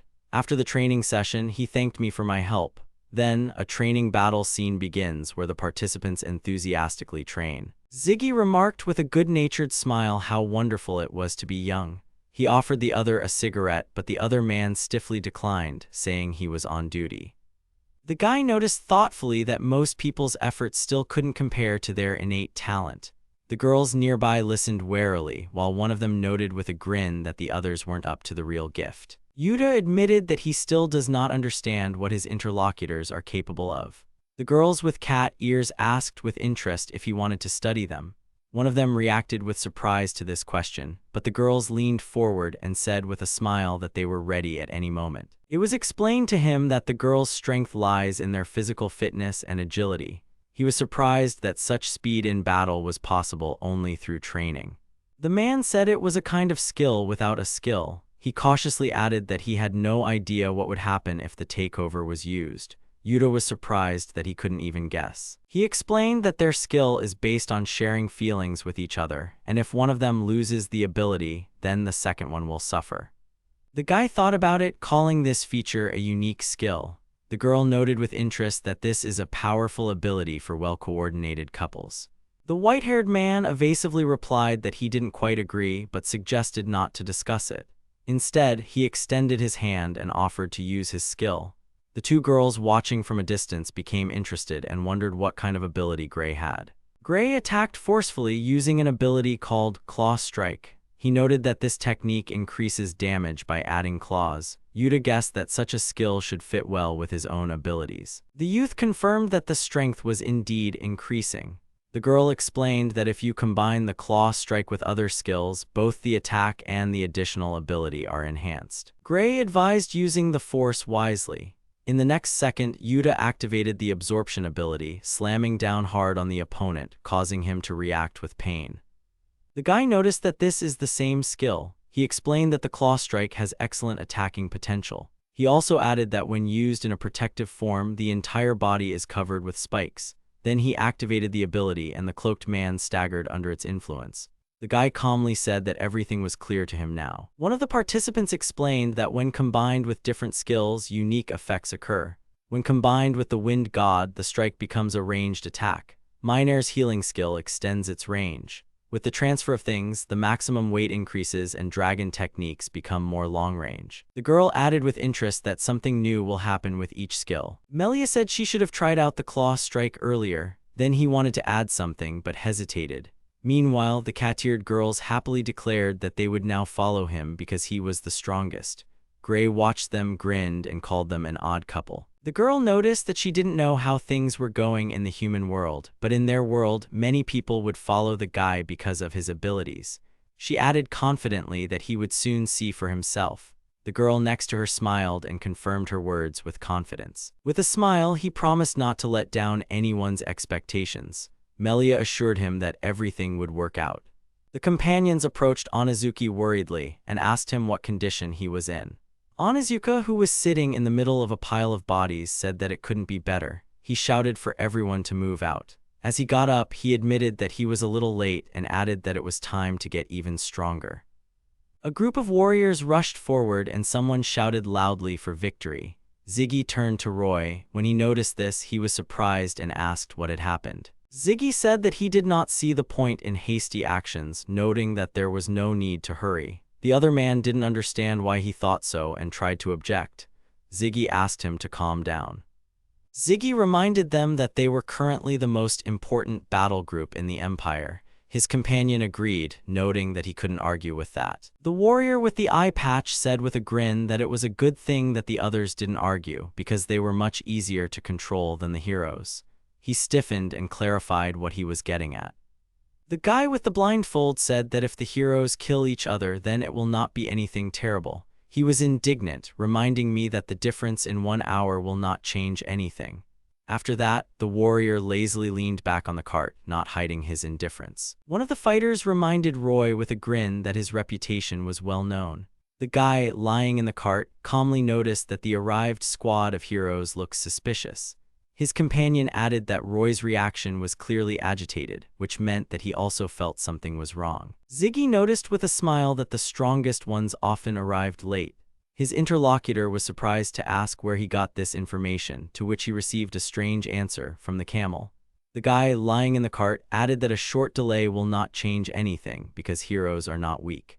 As Blood watched, he noted with a grin that it was impossible to predict what was going through someone's head. His companion irritably demanded to stop talking nonsense. He offered to cheer up the minister, noting that he looked too tense. A guy with an eye patch was cheerfully treating the minister. At this time, Roy made a mental note that Onizuka had become a problem that heroes alone couldn't solve. A group of people arrived at a fortified fortress built into the rock and headed inside. One of the guards ordered the next person in line to move forward. People lined up in a row and began to move slowly along the corridor. climbing stairs under the supervision of guards. The guy entered a spacious hall where a man sitting on a dais called out to him. The young man started to introduce himself, but the other man cut him off without showing any interest. Onizuki asked a direct question about his skills. The guy confidently replied that he had one, according to him, extremely useful skill. When the guy tried to demonstrate his usefulness, he was suddenly thrown into the air with a powerful blow. Onizuka noted with disdain that if he really had a worthwhile skill, he wouldn't have turned into a useless corpse. He chuckled, remembering that the new kid could only shoot fire. The character said that here is the power and threw a fireball. Then, as he watched the result, he asked himself if this was enough, but quickly rejected the idea, saying that it was clearly not enough and needed more. The guy noticed that the skills can be copied to strengthen and expressed dissatisfaction, saying that useless garbage is coming to him again. Onizuki said that they had to figure it out for themselves and added that they didn't care. Let the newcomers either join or die, it didn't matter to him. The young man asked Suzukuro what they should do now. Another pointed out that they didn't really have a choice. Some of them expressed relief that at least Onizuka hadn't interrupted the former gang members, adding that Onizuka was tough. He suggested that if he was just letting everyone else in for mincemeat, it was weird. Another immediately cut him off, telling him to keep his voice down. He added that the fools in the corridor thought they were the chosen ones and warned, God forbid they would hear him. The guy noticed that Onzuko was completely crazy and it was even scary to be around him. Another mentioned that he was also thinking about it. He then added that if it wasn't for Onzuka, they wouldn't have been able to do anything against the Empire. Suzuki explained to Wajima that he was wondering if Onzuka had left them to recruit because he thought they were weaklings. Wajima asked him in surprise if he really thought that. Suzuhara said that he would do it, because otherwise they would end up in the place of those who are being destroyed. Suzuhara said that even if they went back to school in their own world, he still wouldn't be able to look anyone in the eye, so he decided to take action. The heroes declared that they rushed into battle without hesitation. One of the heroes reported that they were almost there. He reminded Miyamoto that their opponents were bandits and criminals who needed to be brought to justice immediately, even though they had traveled together before. He replied that he understood his point of view. Roy suggested that they discuss how to deal with Onizuka instead. The hero stated that, being a hero, he could not turn a blind eye to Onizuki's crimes and intended to stay true to his decision until the end. A squad of heroes, including both foot soldiers and horsemen, is rapidly approaching the battle site through a narrow gorge surrounded by sharp rocks. The man admitted that he may have been too hasty with the decision. This stunned the other character, who exclaimed in surprise. When Kitajima was asked what he saw ahead, he replied with confusion that there was something strange in front of them. He used his hawk's eye skill and noticed that there should have been about 1,000 enemies, but he actually saw a lot more of them, which greatly alarmed him. The man said it was too dangerous. The girl noticed that there were too many enemies. One of the fighters doubted that this was all, and the other hopefully reminded that they still have people. Another participant recalled a mysterious guy who promised to bring reinforcements. In the arena, the crowd watched from the upper levels. Roy ordered his squad to launch an immediate attack and the horsemen charged forward. Other participants reacted with bewilderment to the order, considering it hasty. One of the knights suggested that they wait for their allies to arrive and join forces. Another rider tried to stop the commander by addressing him by name. The knight on the front line rushed into the battle, dragging the entire squad with him. One of the soldiers shouted that they were following the hero. Behind them, some of the warriors were discussing with displeasure that the decision had once again been made without their participation. One of them sarcastically noted that this was probably just another joke. Someone asked a question about the decision, and Yuta confidently confirmed his choice, although he admitted that he had doubts. The guy admitted that he had no other options but noted that he was sure of one thing. While he was thinking, someone in his entourage confidently declared that no one could do the task better than him. Children came up to the man and happily called him to play. Yuta assured that he understood everything and there was nothing to worry about, thanking his interlocutor. After that, he turned to the girl to ask her an important question. He asked if she had made a mistake in her calculations when transmitting the time information. The girl, noticing his concern, admitted that in fact everything is not so simple. The young man felt that there was something wrong with what was happening. Suddenly, a sharp weapon flew towards the group, which caused shock and alarm to the magical girl and the other girls. One of the girls abruptly darted forward and delivered a powerful blow to the attackers. Her movement was precise and fast, which immediately put the opponents out of action. When the soldiers entered the building, they noticed a strange light and felt the tension in the air. A few people hesitated, watching what was happening up ahead. One of the knights cursed in surprise, not understanding what this phenomenon was. The man came forward with a sneer, noticing that he had long wanted to understand where such a noise was coming from. He glanced around at the newcomers and said something disdainful about them. Yagami shouted for Onizuka when he finally saw him. His face was filled with rage and pain. He accused his opponent of murdering Suzuki and Dojima, demanding an explanation. The guy indifferently claimed that he killed them for no reason, just because they were weak. At this time, the three players were discussing a card game and decided to create a new deck, noting that they still lacked experience. During the conversation, one of the guys expressed envy of his friend's alchemy abilities. Another person noticed that the foresight was also useful, although he did not expect it. Discussing magic and combat, they admitted that they had recently gone through a difficult period after the death of a loved one and only now began to feel better. One of the guys interrupted the game, saying that he had had enough. Another reminded that despite the difficulties, it is important to think about the good things. The third person thought about it and said that he had an idea. The guy suggested creating chess or similar games to earn money. Another supported the idea and called him a genius. A third added that even foresight can be useful in this. The three friends dreamed of getting rich and had fun discussing how they would feast. Remembering the victims, one of them shouted with pain that they did not deserve such a death. He couldn't understand why the one he had promised the future to had died. The guy furiously rushed forward, stating that they could create games and get rich together. Yagami charged in a rage, but the man only coldly stated that he didn't care. The blow was useless and the opponent calmly accepted it without moving. The others watched in amazement. The boy shouted for Yagami but was knocked back by a heavy blow. He was pinned to the ground and the opponent said with contempt that the weak are not supposed to dream. The man chuckled and added that in this world, without the power, you are nothing. Onizuki sneered at the crowd, saying that he now understood everything. He provoked his opponents by reminding them that they wanted to kill him and urged them to attack. They watched him intently but were in no hurry to act. The man mockingly said that everyone was scared to death of him. One of the opponents tried to attack, but the man easily parried the blow. In the next moment, a powerful attack was fired at him, erupting with great force. The girl with the sword fiercely attacked the man, shouting that Yukari didn't deserve to be killed by someone like him. The man calmly said the name Hessian and mockingly remembered that it was a rich girl. At that moment, the impact shattered part of the wall, and the fight continued with renewed vigor. Onizuki said with disdain that wealth and power meant nothing in this world. He scoffed at the past situation of the deceased, calling her spoiled. The girl clenched her fists and prepared to attack, but in the next second, a strong blow again destroyed part of the hall, and one of the fighters screamed in pain. One of the guys shouted in despair that Alina was wrong. He recalled that, despite the origin, the deceased never used her position for profit. The girl stood among the rubble, remembering it with pain. The girl with tears in her eyes shouted that no matter what world they were in, the deceased always remained strong and brave. She stressed that she steadfastly accepted any tests until the very end. The man said with cold indifference that he didn't care. He mocked the girl's feelings, emphasizing that her death cost him nothing and required no effort.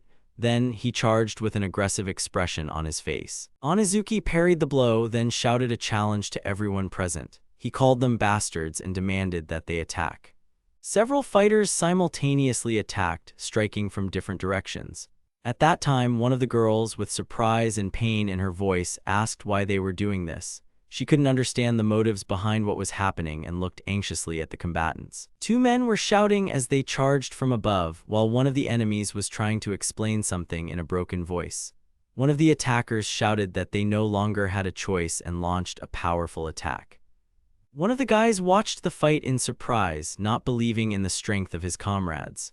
During the fight, the girl with the sword held back the enemy's fierce attack and mentally replied that they weren't that strong before.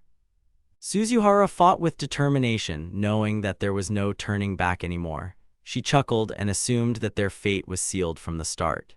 Suzuhara's flashbacks show their former life in the real world. He recalled that they were never exemplary either in their behavior or in their studies. They lived without thinking about the future or caring about the opinions of others, as if the future didn't matter. Suzuhara recalled how he and a friend ran a shady business selling photos and attracting the attention of high school students. Their demeanor seemed cocky, as if they were gangsters. It was then that Onizuka first noticed them. He recalled how they had been completely crushed by Onizuka. It was as if he had grabbed their weaknesses at the throat and used them against them. Against such an enemy, they didn't stand a chance. The only way out, he saw the destruction of the entire world as an act of retribution. Suddenly, Onizuka threw a well-aimed punch at Suzuhara.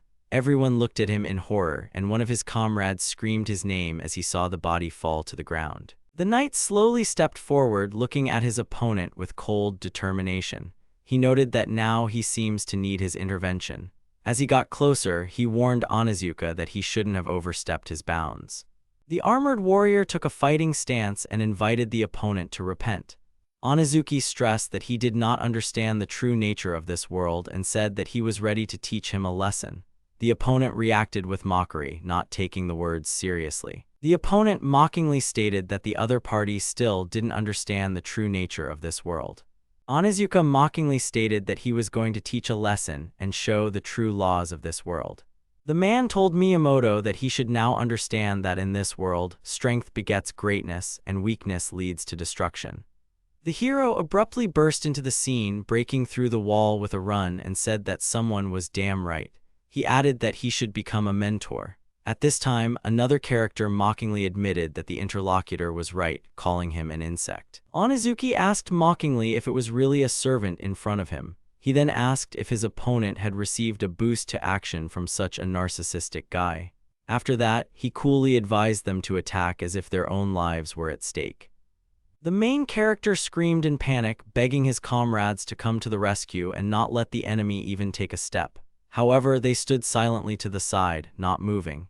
His opponent sneered that he was seriously mistaken if he thought the others cared about him. Onizuki sarcastically tells him that he didn't notice how everyone was following him just because he was useful to them.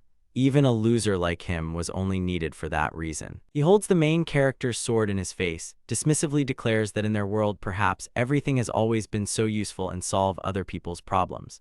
But does it really matter? He smiles mockingly and then hurls harsh words at him, claiming that now he's just a smug fool who thinks he's stronger than anyone else. He concludes by saying that he is just a narcissist. The hero desperately tries to say something, but with difficulty squeezes out the sound of pain. He approaches him and asks mockingly if he is finally ready to rest, while the magic power rumbles through the space in front of him. Roy finds himself trapped in a wall of stone or magic, his body immobilized, his face contorted with pain. Onizuka turns to the other character with icy calm and sarcastically asks if the other character doesn't mind if he uses his character. He comes closer and angrily tells him to shut up, saying that he pisses him off and that he's already dead. Onizuki activates a powerful spell called Black Grave. The hero finds himself chained to a huge stone sphere hanging in the air with outstretched arms. Dark spikes or energy structures shoot out of the ground, creating an eerie and inescapable atmosphere. He watches in horror as he is chained to a stone sphere that is being pierced by black spikes, part of the Black Grave magic spell. One of them, looking at the destruction unfolding, indifferently asks if it makes sense to save him.